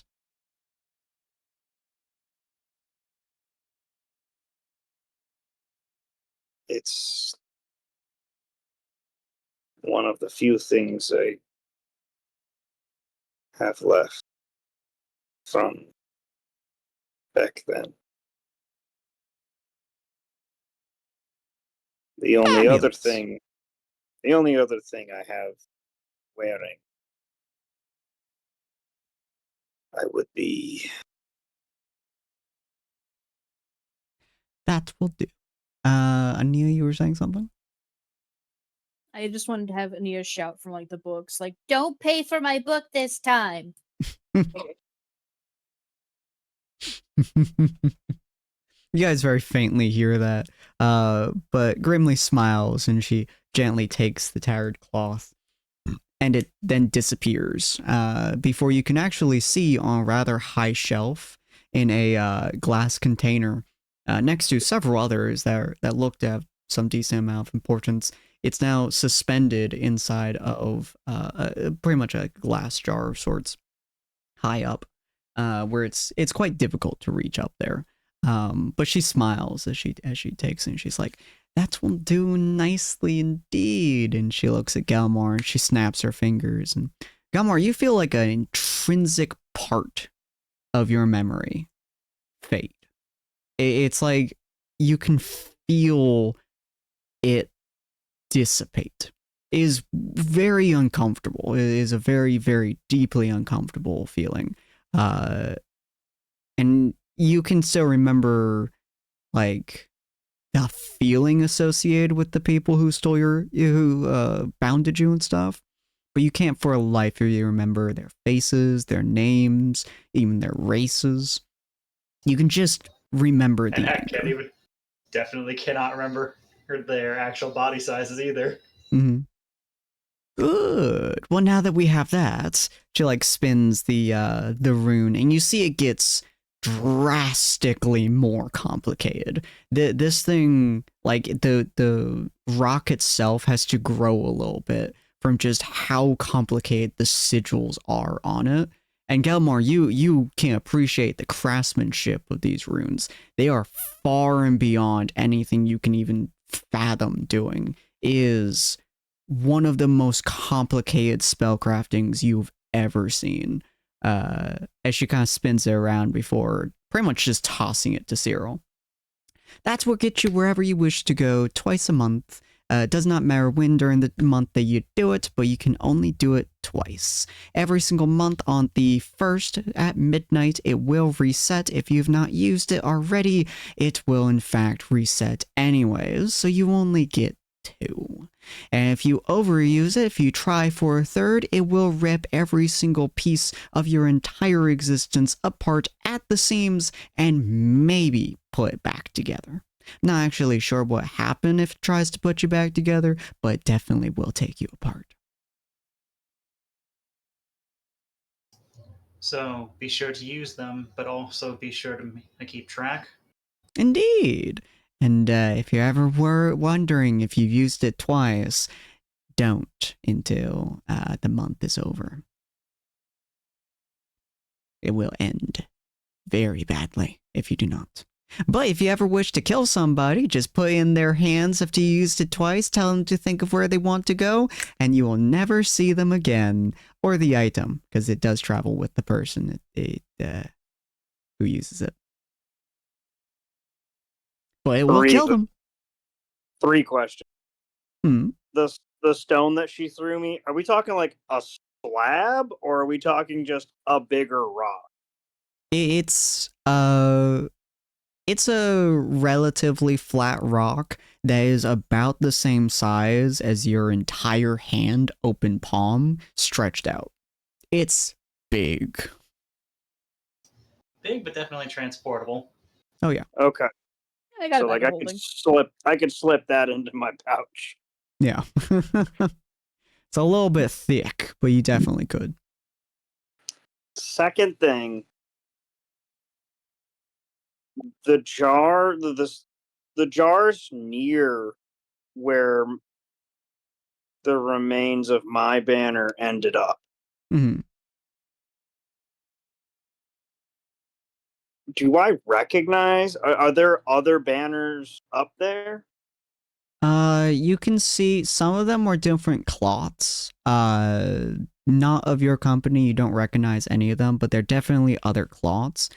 Some of them are like miniature swords.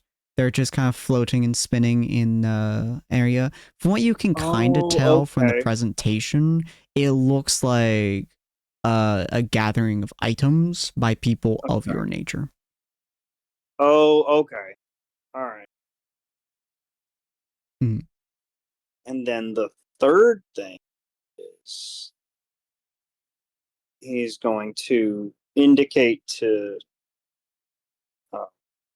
Sapphire, and you said you were going to be a peach and throw in some information. Indeed. Your friend, Solstice, as you called him, is a difficult fellow, shall we say. Do any of you know about the Feywild's existence and way it processes life and deities? In passing, perhaps?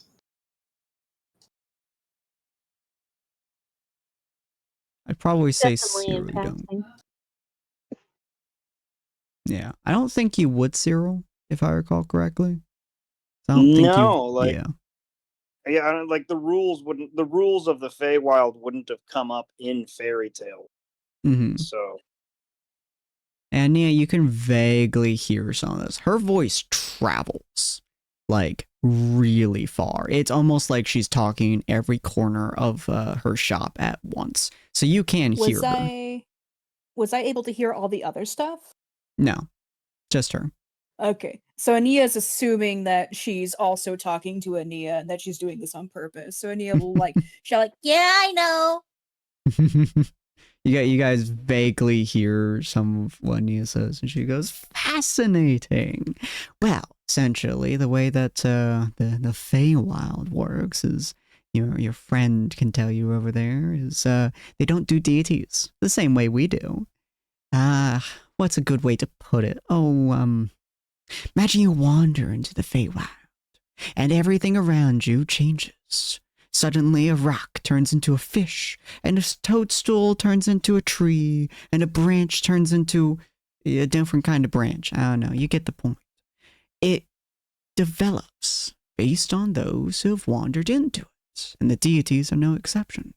Most of the deities inside the Feywild are based upon the preconceptions of the people who have entered it, including the moon and the sun, and all that in between. They are, for lack of a better term, pre-existing and not.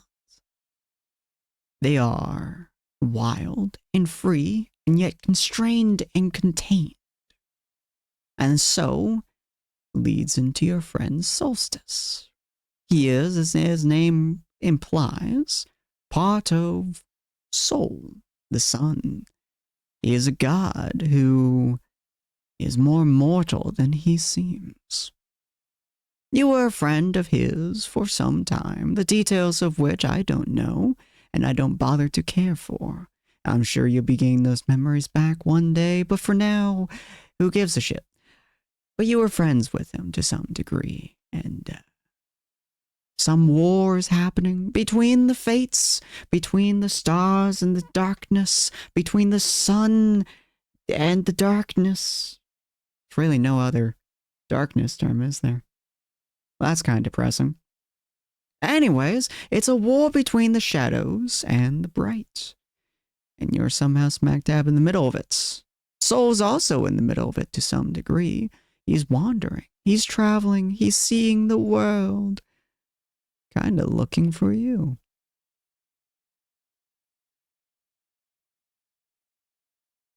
And here you go, Sapphire. Hmm. Oh, Jesus. Oh dang, she does type fast. Good lord. I sure do. Fucking types notes faster than I can speak him. Jesus. Ania needs a completely metal keyboard because the keys keep heating up all the time. For chat, I just almost entirely transcribed what Sin said so Sapphire could look over it in detail. Fucking hell. That definitely seems like something that should be copy and pasted into her journal. Very effective. Yeah, she smiles. That seems to be the end of her her spiel towards you. If you have any questions you'd like to ask her.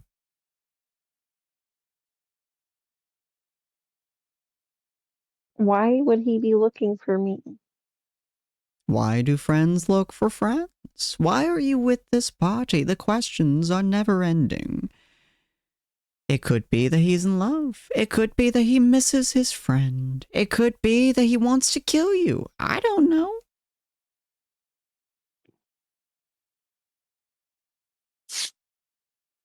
Which dimension he's in is also a good question indeed.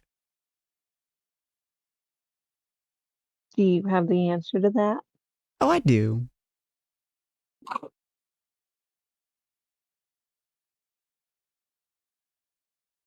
What is the answer? Oh, that's just not free information, dear.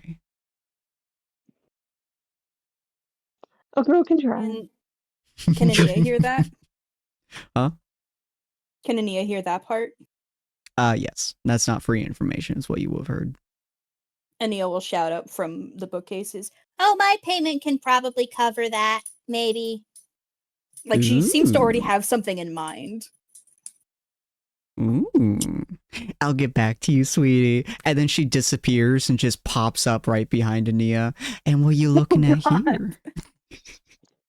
So Ania is still looking at the vampire books. So should I do a roll, or since she's been looking this whole yeah, time? do investigation roll. Okay.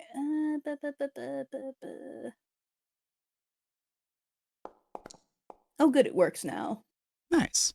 And I'm assuming you went to the air quote historical and not the spicy section. Yeah, I went to the historical section. Okay. Specifically, Ania is going to look for something about vampire lords, especially their behavior and if they retain anything from when they were mortal. Like, Ooh. morals, can you placate them? Not so much kill them. She's Mhm. trying to see how to deal with one. Interesting. Okay. With a 12, you actually would learn that information. It's not particularly difficult information to find.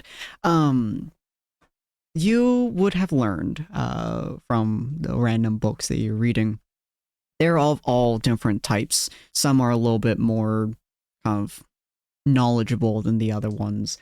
Some of them are like secondhand information stuff. But of the ones that you've read that give you proper information, you can probably infer vampire lords specifically, not spawns. Spawns are usually they retain some of their past memories, but they do whatever their master tells them, and that oftentimes can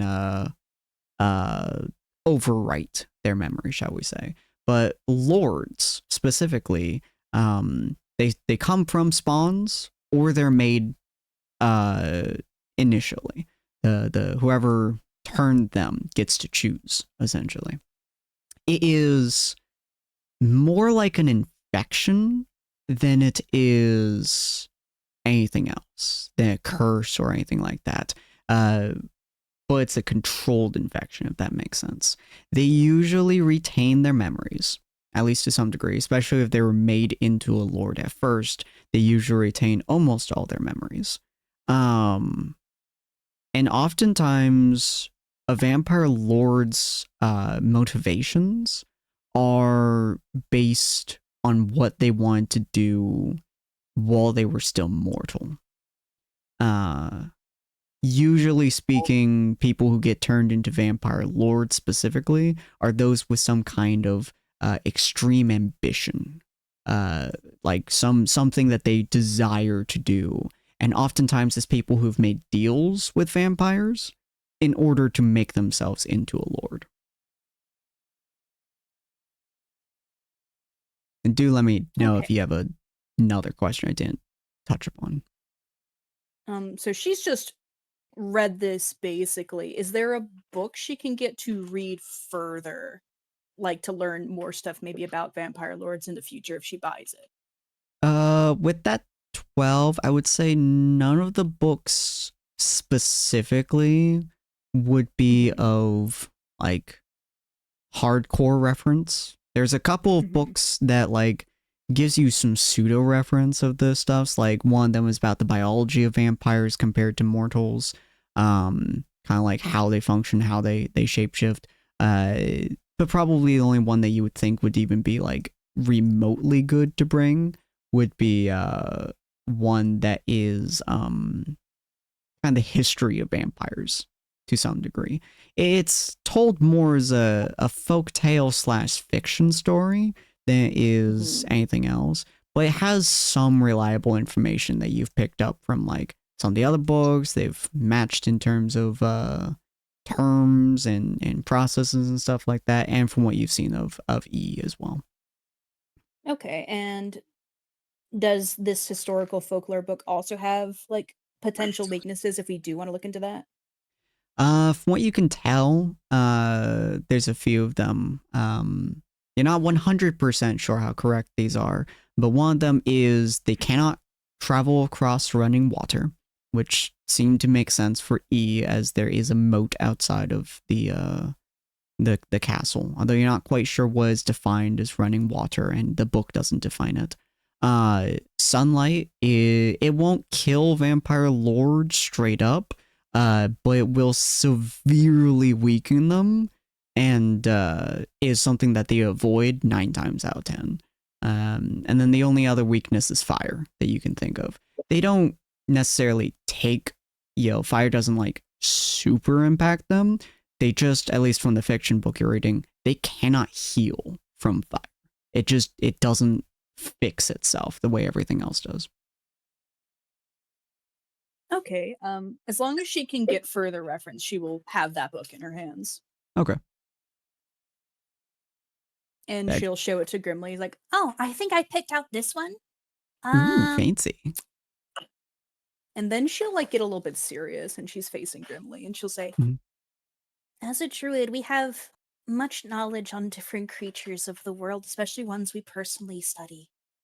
I am willing to give you essentially my ability to transform into up to between 1 to 3 creatures. And I will not be able to transform or learn enough intimately about them to transform into them again, even if I study them again. Ooh, intriguing. Now, my dear, the question I have for you is, how much value do you put on these creatures? There's no value to be put on the creatures, only the ability to... Like, I'm not one to put value on an actual creature. But the value of my knowledge of them,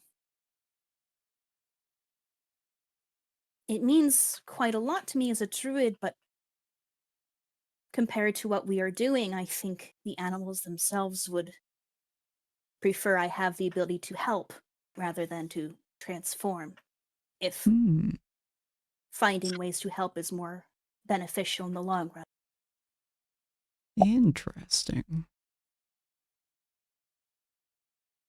So, child, you say quite often the value of it to you as a druid, but what is the value of it to you as a Nia?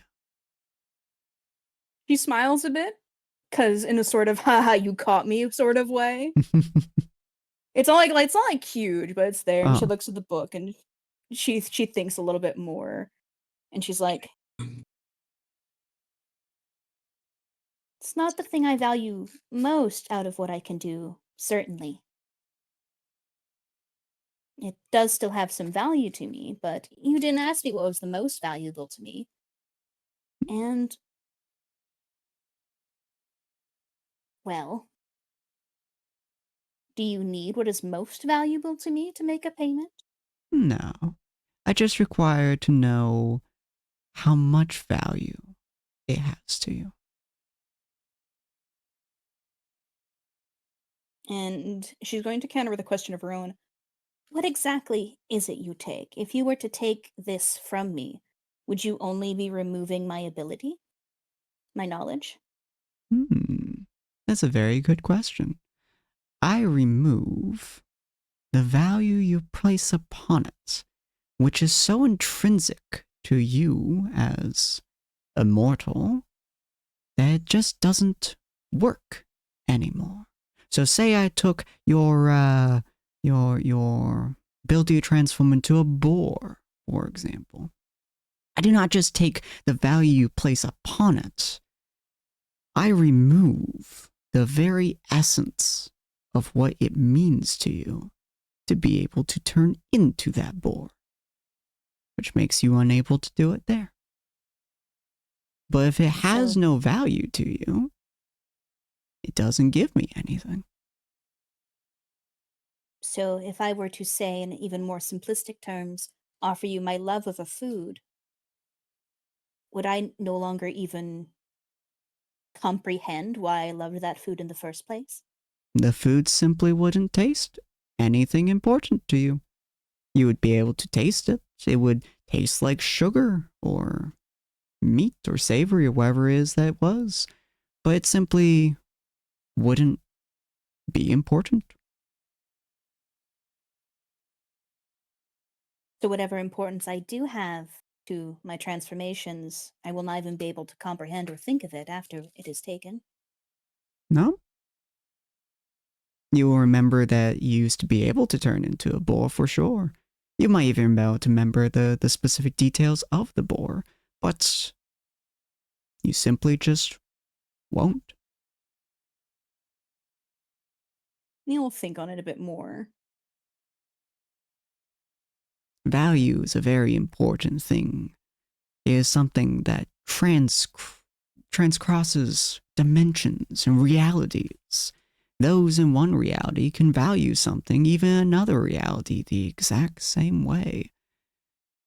And that is what I enjoy the most. Currency means nothing to me. Money, orders, people, lives, mortality means nothing to me, for it does not transfer across realities. Only worth, only value that you put upon it will forever transcribe across the stars. I do know that at this moment, the value doesn't seem quite high, but I know that when I need it or when I think of it in the future, it will feel, unless your ability removes that ability at all, it will feel like it costs much more than it did at this time.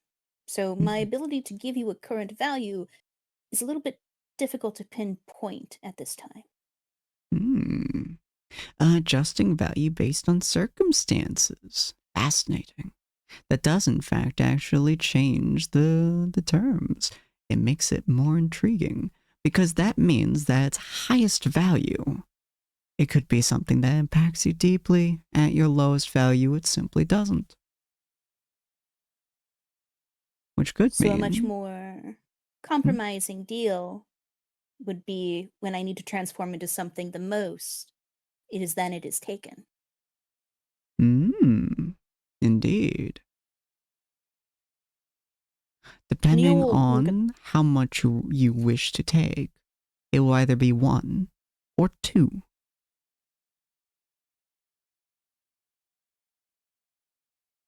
And she'll look at the books like, I do believe it would cost more than this book. I was originally going to ask you for one other item, but how much would Sapphire's knowledge of this individual be? It's not a hefty price. The book and the knowledge of the person would only take 1 transformation in the future. I will discuss it with my party first. I do believe you are. And Neil will start to walk back. I do believe you are talking to us a little bit separately on purpose. She kind of gives you like her smile like broadens a little bit. Ah, I see. Figured me out. And then she disappears. And the walk back towards your party is significantly shorter than you remember walking away from them being. You're just kind of in front of your party now. Hi, everyone.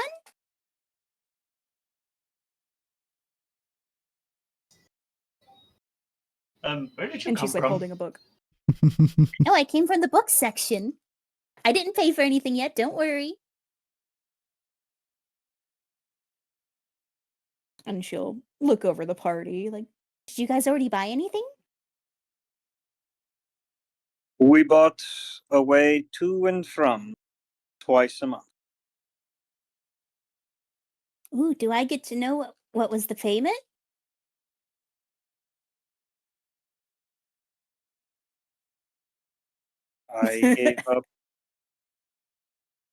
I gave up one of the last few pieces I have, reminding me of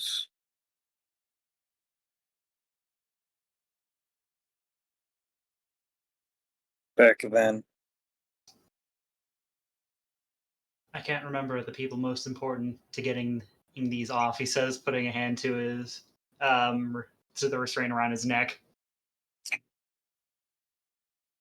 Oh, those are pretty hefty prices. and she'll look at the book and then she'll look towards Sapphire and then she'll just be candid and she's like, I was planning on offering one of my wild shapes both for this book and for the information Sapphire needs. I only was able to hear part of that conversation. Grimly only made it so I could hear it when there was possible prices involved, so I could offer something. We got some information on that. I was going to offer one of my wild shapes, but because its value to me is most important when I need it, it would actually be taken from me at a future time. And I didn't want to pay for anything without consulting you all because, and she taps the book. This isn't specifically for me after all. This is for our quests and our purposes down the line. Oh, I did learn some information, and this book might teach me more about vampire lords in general. Something tells me that, and no offense, Grimly has a cruel sense of humor.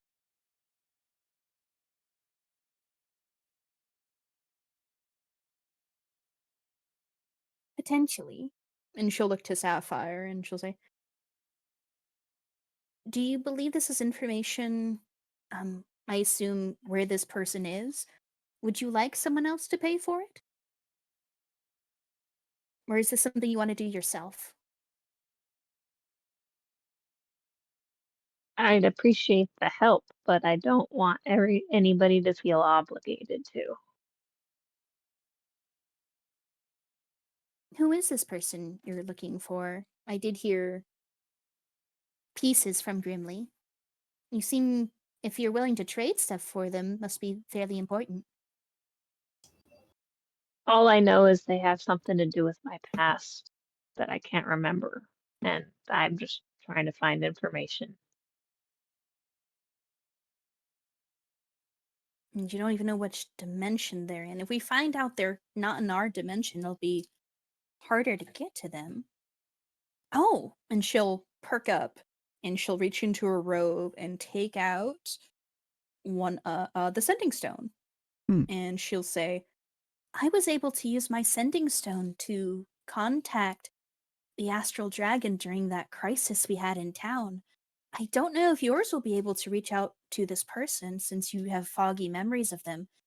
But even though the dragon was in another dimension, I don't know if the portal made it easier, but there might be a chance that you can contact them even not knowing where they are. Yeah, it sounds like a great idea. I just feel like I'd have to know more about this person in general to be able to Right. know who I'm sending it to first.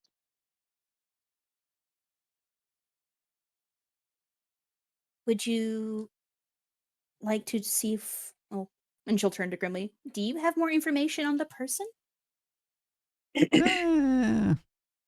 About him specifically, not particularly.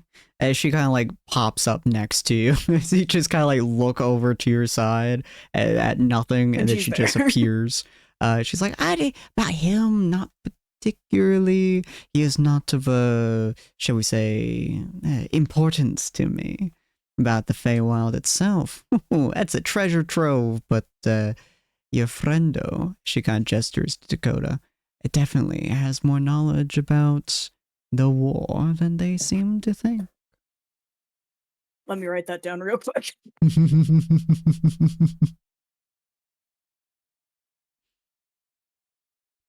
Okay, we'll ask Dakota about that later.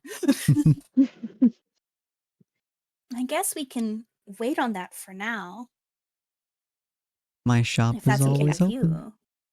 you. And she's like directing it if it's okay with you too, Sapphire. Yeah, that's okay. Okay. And she'll turn to like the party at large and hold up the book again. Do you think we should get this book on how to deal with the Vampire Lord? There might be more information in here we could use. I think it would be a good idea. It could be, but please don't offer up too much. Grimly said that one wild shape may be taken from me in the future when I feel I need it most. Up to 2, but I think one would cover, and she'll look to Grimly, either a new cloak in general or something that can hide me even under the presence of the moonbeams. And Grimly will note that Ania's just saying this out loud rather than asking for any covertness this time. He said, hide you from the what? Even in the presence of moonbeams. So she's like saying, like, keep my disguise up even under moonbeam effect. She kind of thinks for a moment, and she's like, ooh, interesting. The book itself is not particularly valuable to me in most cases, but I can certainly get you a cloak of that sort. One that is specifically what do you human creatures call it?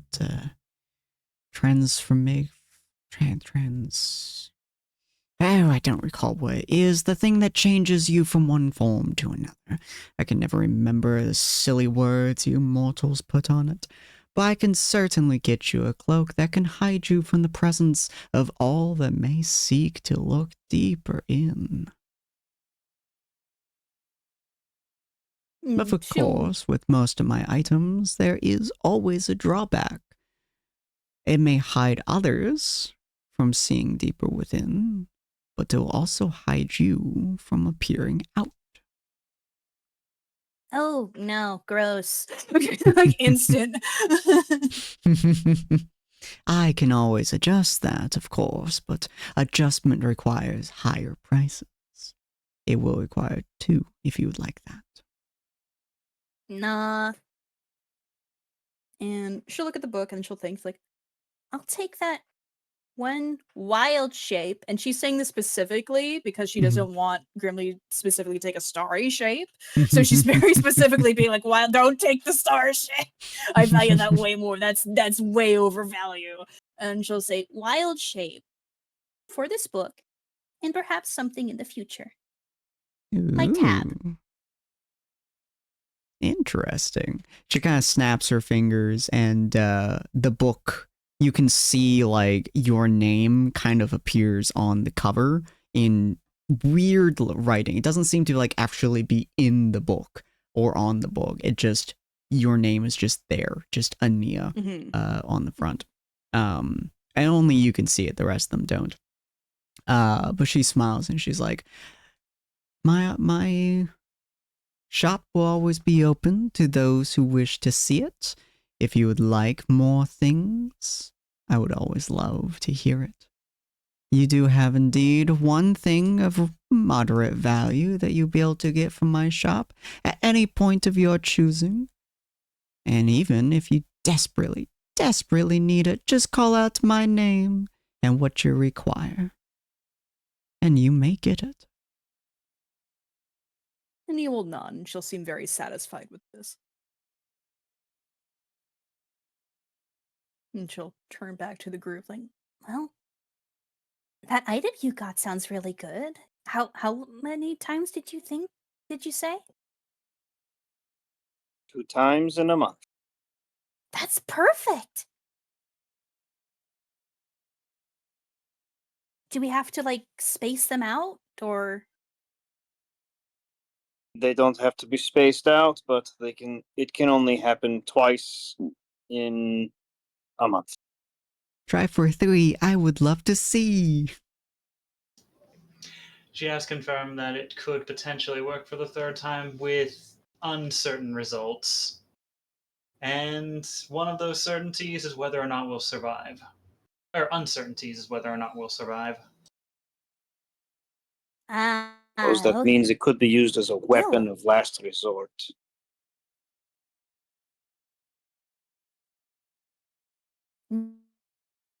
Still, twice a month is amazing. Thank you, Miss Grimley. For that which you have given me a value I cannot see. I appreciate all of you, and I thank you from the bottom of my cold, still heart. As she says that, she pulls out what looks to be a heart into her hands that's just cold and black.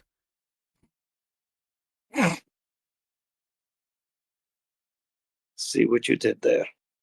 Krish.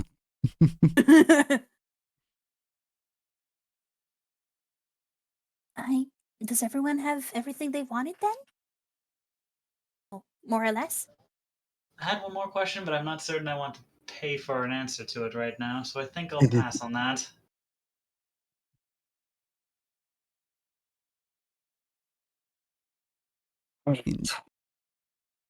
I'm good. Cool. All right, well, and you'll be. if everyone has everything, Mm-hmm. And for Rue and We can Dakota, maybe stop by next Alexandria episode. before we go. Oh, we'll see if they wanted anything from the shop while we were here. Yeah. Next episode, we'll look at what Rue and Dakota may or may not have wanted from Grimly for this time period. Yeah. That's good. Yeah. You guys kind of, We can I assume, stop by shuffle out. Alexandria. well, I Yeah, guess I we think don't so. need to shuffle out. We can just teleport to where we have to go. We could go right now. We did Yeah. leave a note with Alexandria. I assume it says if we don't come back, it's okay. We went somewhere to deal with something. Just go back to Roderick. Let me do something real quick. Okay, cool. You do feel, I would say, I'm trying to think of who would be, Cyril or, actually no, neither of you, because Ania is the only elf. Ania, you feel not really an elf. something trying to get to you for a moment. It's definitely a sending spell, trying to cross dimensions. Grimly's place is definitely weird and definitely not connected to most places.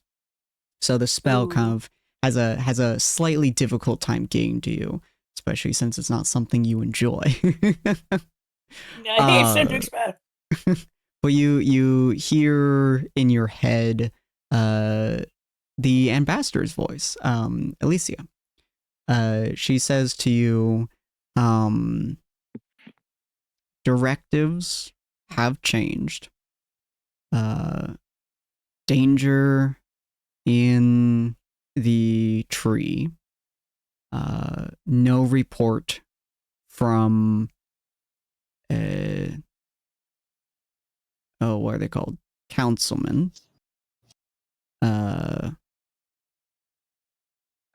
Get to tree soon as possible. They could die. That's 20. Yeah, she'll stop at 20. Okay. Ania will make like an I missed the first part because of my internet. I got the message. Who was sending it? Alicia, the ambassador, Elven ambassador. Alicia, that's the ambassador. Okay. Mhm. And they'll make the same face that Cyril always sees her make whenever Cyril uses the sending stone on her. And she'll pause. It's like, before we go anywhere, I just got sending stone news from the ambassador back at Haven. And how long do I have before I have to reply? You can more or less immediate, but you can hold on to it if you want. Okay. And she'll start to walk out of the shop while she's talking to the party, like indicating they should like at least be at the shop. Grimly does like the old woman wave. You guys are leaving.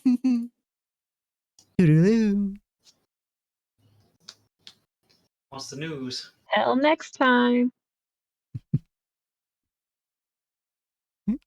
You all step out for It looks like the for people window that- still.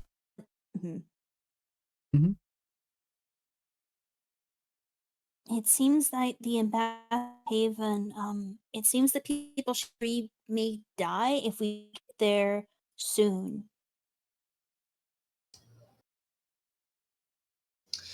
Great. Directives have changed. Danger in the tree. No report from council. Get to tree as soon as possible. They could die. Great. How long would it take for us to trek there immediately? Considering it's probably not a location we can teleport to yet. Grimly didn't say anything about a limit of knowing where we were going. Oh yeah.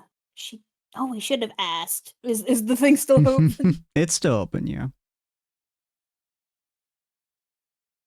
And you'll like poke her head in, like, do we need to know where we're teleporting to? If you do not know the specifics, my dear, then you will get transported somewhere in the vicinity. Okay, thank you. And she'll like take her head back in from the dimensional portal. She says it'll work, but it might be vague and just in the vicinity. It actually is a really good way to get to the tree since the elves wouldn't let us get to it anyway.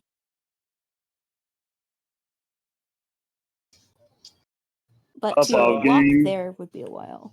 Above game, this feels like a conversation we should be having with With the whole Dakota party. here.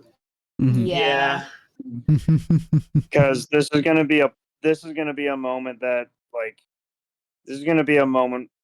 that I kind of feel like Cyril and Dakota are gonna be arguing a little bit over where to go first. That's fair. To be fair, there's like 15 minutes left until we normally end anyway, though. Yeah. So we'll probably end it here unless you guys just want talk to to Alexandria. just talk. Yeah, you guys can talk to Alexandria if you like. And I will say, this spell, mechanically, is effectively the level 7 spell teleport. There are some slight differences to it, mostly how it works exactly. But effectively, it is essentially 2 uses of the spell teleport. And yeah, essentially, Cyril, when you have given her your tattered flag thing, the value you've put onto that, how important the whole of your company, most of what you were associate with that flag specifically is now kind of dull to you. It's kind of like lessened to some degree. Specifically, all that you put onto that flag, like you still have all your care for all the people in the company and all the people you met, so on and so forth, but that flag specifically and all that you associate with that flag, that is kind of dulled. And then Galmar, as I believe I mentioned, the you basically just have the emotional response to I can remember the people. emotions that those people inspired, but I cannot remember anything about the people otherwise. Exactly, yeah. Before the time limit's up, Anya will also send back to Alicia. Message received. Planning route. We'll try to expedite if possible.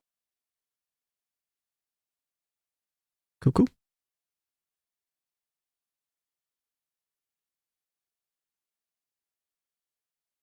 Okay.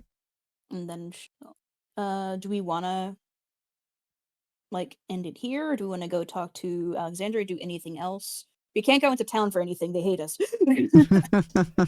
Actually, on that note, hey Sin, above game, what exactly was the material of that pipe? The pipe, you would probably say like cold iron. Or whatever it's called. Yeah, I think it's like cold iron. It's like unrefined kind of iron to a degree. It was a really crappily made pipe, and not particularly used.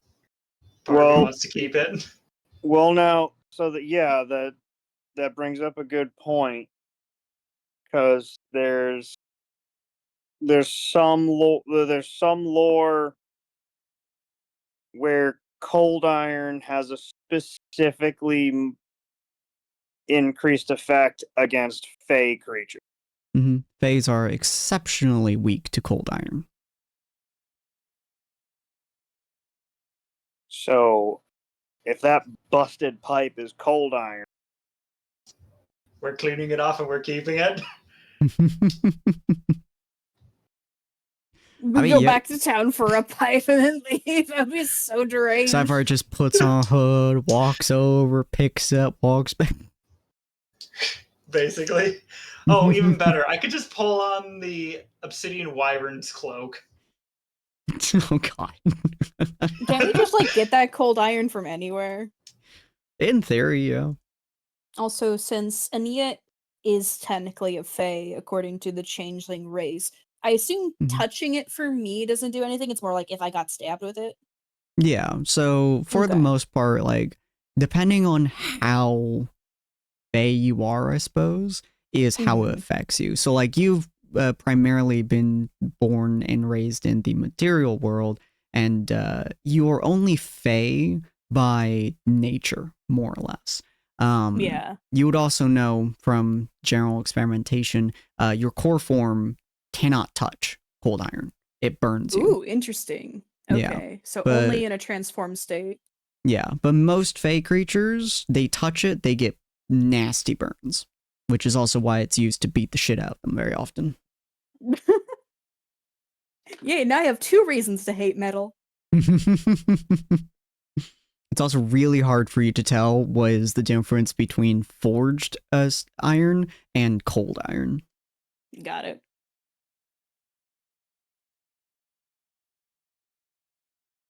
But you guys are more than welcome to get it if you'd like to. It wouldn't be particularly difficult. Okay. I will also gladly steal any other random metal scraps we can get our hands on at the moment for future projects. Is Gelmar gonna just say to the party, hey, I'm gonna go back to get that pipe that stabbed me? Yeah, probably. I suspect come to think of it, though, we do have our own projects in the future that we're probably going to need to take care of as soon as we can, outside of everything else.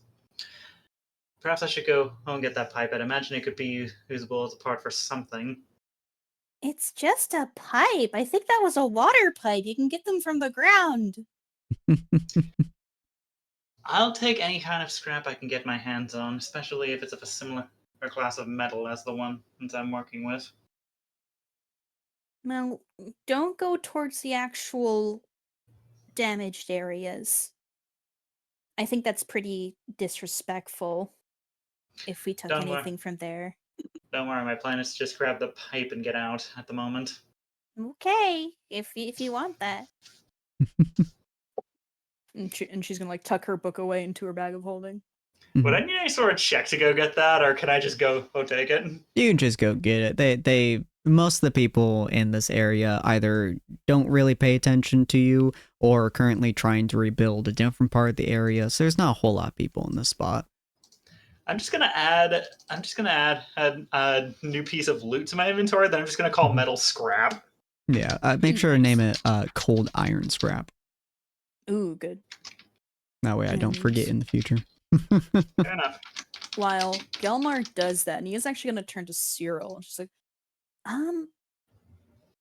which one of us should hold the teleport? It's pretty important. Do you feel like no one can steal from you? I mean, you can pretty much know where anyone is around you, so I guess it is most safe with you.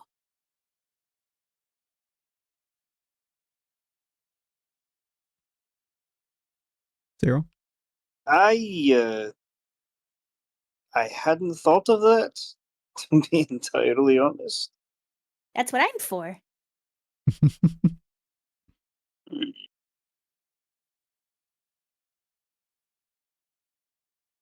I think if someone were going to steal from me,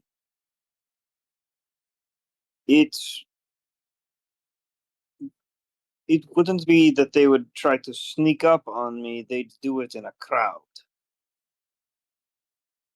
Oh, and your senses might not work as well there because you're already seeing so many people. I wouldn't know until it was too late. I don't know if I'm the best person to hold it. I mean, if someone wanted to steal from me, they could probably just pick me up and take it. But you would make quite a bit of noise if you were lifted into the air. Probably. And she'll think, and she'll actually look to Sapphire.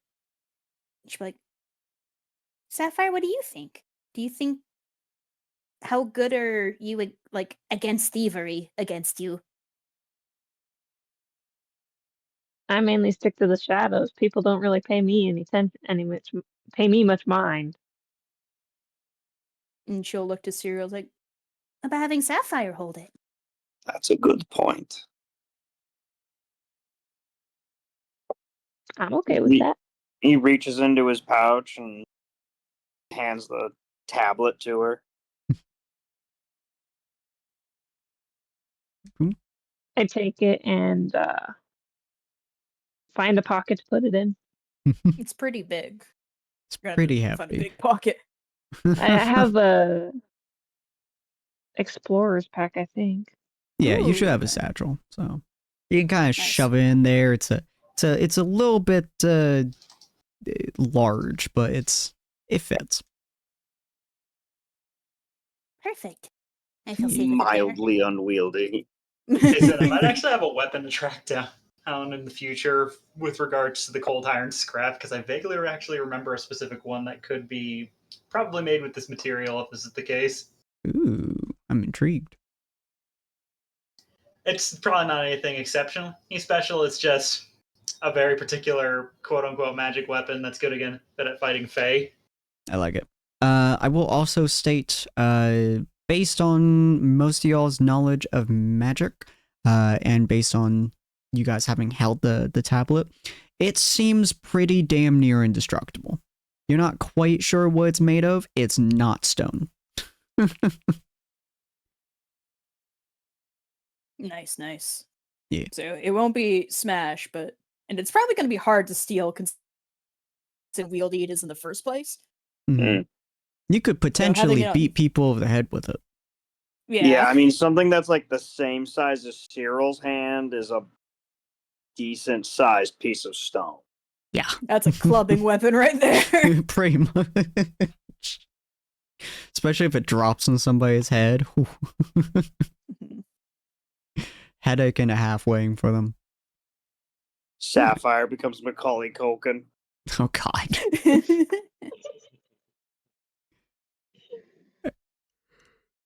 You guys head back to Alexandria? I think so. We're going to need to have a group talk anyway, so might as well send Alexandria along and say we'll take it over from here, because we're either going to teleport to one place or the other. Fair enough. Yeah, fair. Actually, maybe we don't want to send Alexandria away in case we want to just walk, quote unquote, take the carriage to the tree. I think that would probably be too long, though. How far is it? So you guys, let me pull you out to the map real quick. World map. So you guys are currently About here-ish in terms of distance. Let me see. So a little bit to the south of the Crimson Claw ruins. Right about there-ish. Where you're going for is here, the halfway ancient across grove. the continent. Yeah, it is a good probably 2 to 3 week journey, assuming you go real fast. So we're teleporting no matter what. Yeah, I was gonna say. So this is one of the better opportunities to use teleportation. Mm-hmm.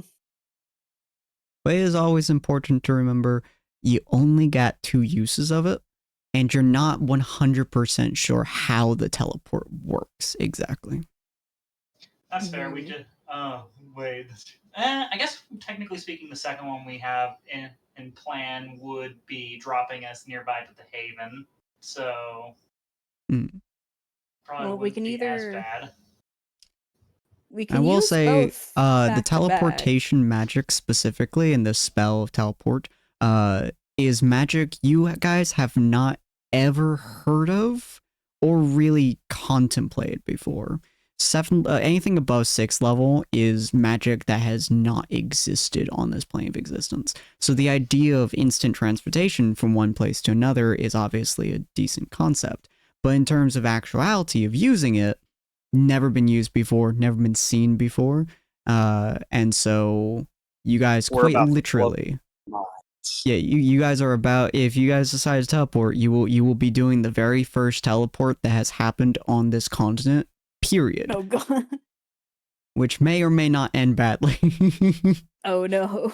She did say, it's two teleports that won't that won't endanger you, but no other real specifics.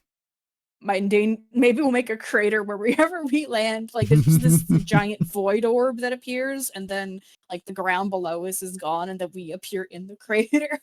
And that's how we travel now. God. I just travel into this town. Ah, shit, I broke it. I broke it. I have a weird housekeeping thing I want to ask about. And seeing as we're at the end of the night, I figure it's okay to ask about it. Sure. The exertion points thing, I was reading up on them, and if I spend, I forget how long it is, a certain amount of time meditating, I guess, I can use up to all of my hit dice worth of D4s to get that much, however much is rolled, exertion. Ooh, that's pretty good actually. Would use all of your hit dice as well, which potentially might be good. Yeah. And especially considering it's something any of us can do. It's not something specific to me. Oh, wait, I have exertion points? What? I was what? Anybody that has that has exertion points and combat maneuvers. Oh, yeah, okay. So I think only martial thing. classes. Yeah. So Dakota is might, that I don't think so. something that in the ensuing like time that we've been, and at some point during this day, would I have had a chance to just kind of sit, think, and sort of focus? I would probably say when you guys go sit down and talk as a group, I would probably say you could do that. I don't remember how long exertion points last. Till the end of the day. Till the end of the day, okay. So yeah, I would say probably when you go back to sit down, talk with your crew and stuff like that, you would be able to do that meditation, kind of talking with everyone. I'm gonna do that right now, if you Okay. don't mind. Yeah, absolutely. That way, when we come back next week, we can just dive right into the meat of what we're trying to do. Cool, cool.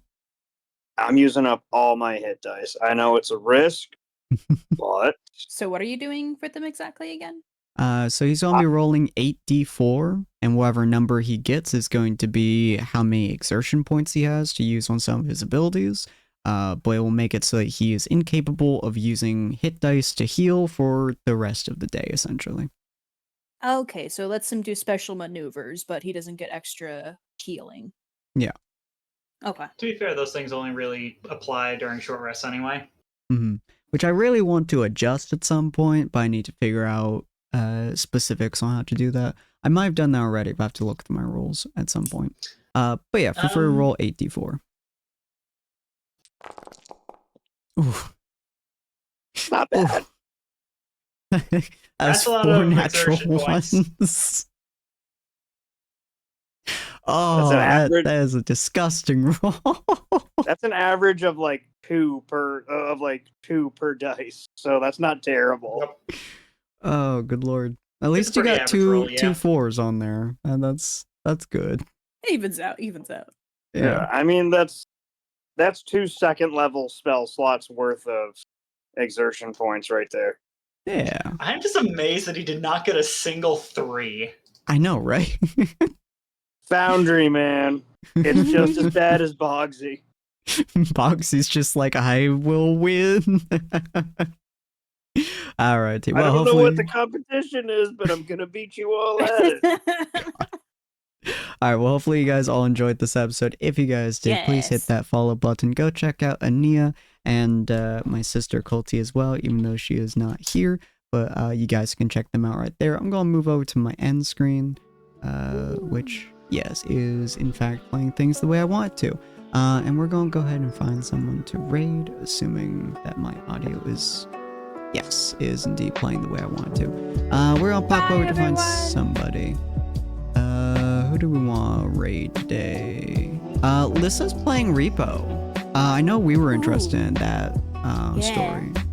Yeah. So you know what? We're gonna pop over for some Repo. I don't know much about it.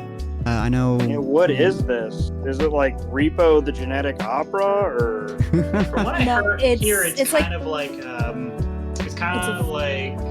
what's it called? Lethal Company. Yeah. It's like a funnier Lethal Company. Yeah. Me and Story at some point are interested in playing it, so I might pull up a full group for it. Because I think Ratty's also interested in playing it, and one of her friends is too. So it could be a really fun thing. Yeah. So we're gonna pop over to Lissa. She's still on her starting soon screen, but I think that should be passing here soon because we're at 8 minutes. Yeah. So we're gonna pop over to do a raid with her. She's an absolute sweetheart. Like us, she's a more 18 plus mature kind of audience, more or less. So feel free to spam her with love. I have the raid message right there if you guys want to copy it whenever you guys are able. And we're going to go say hi to her. I haven't actually been on her streams for a little bit, and I feel bad because I'm one of her mods. But yeah, we're dying inside. That's okay.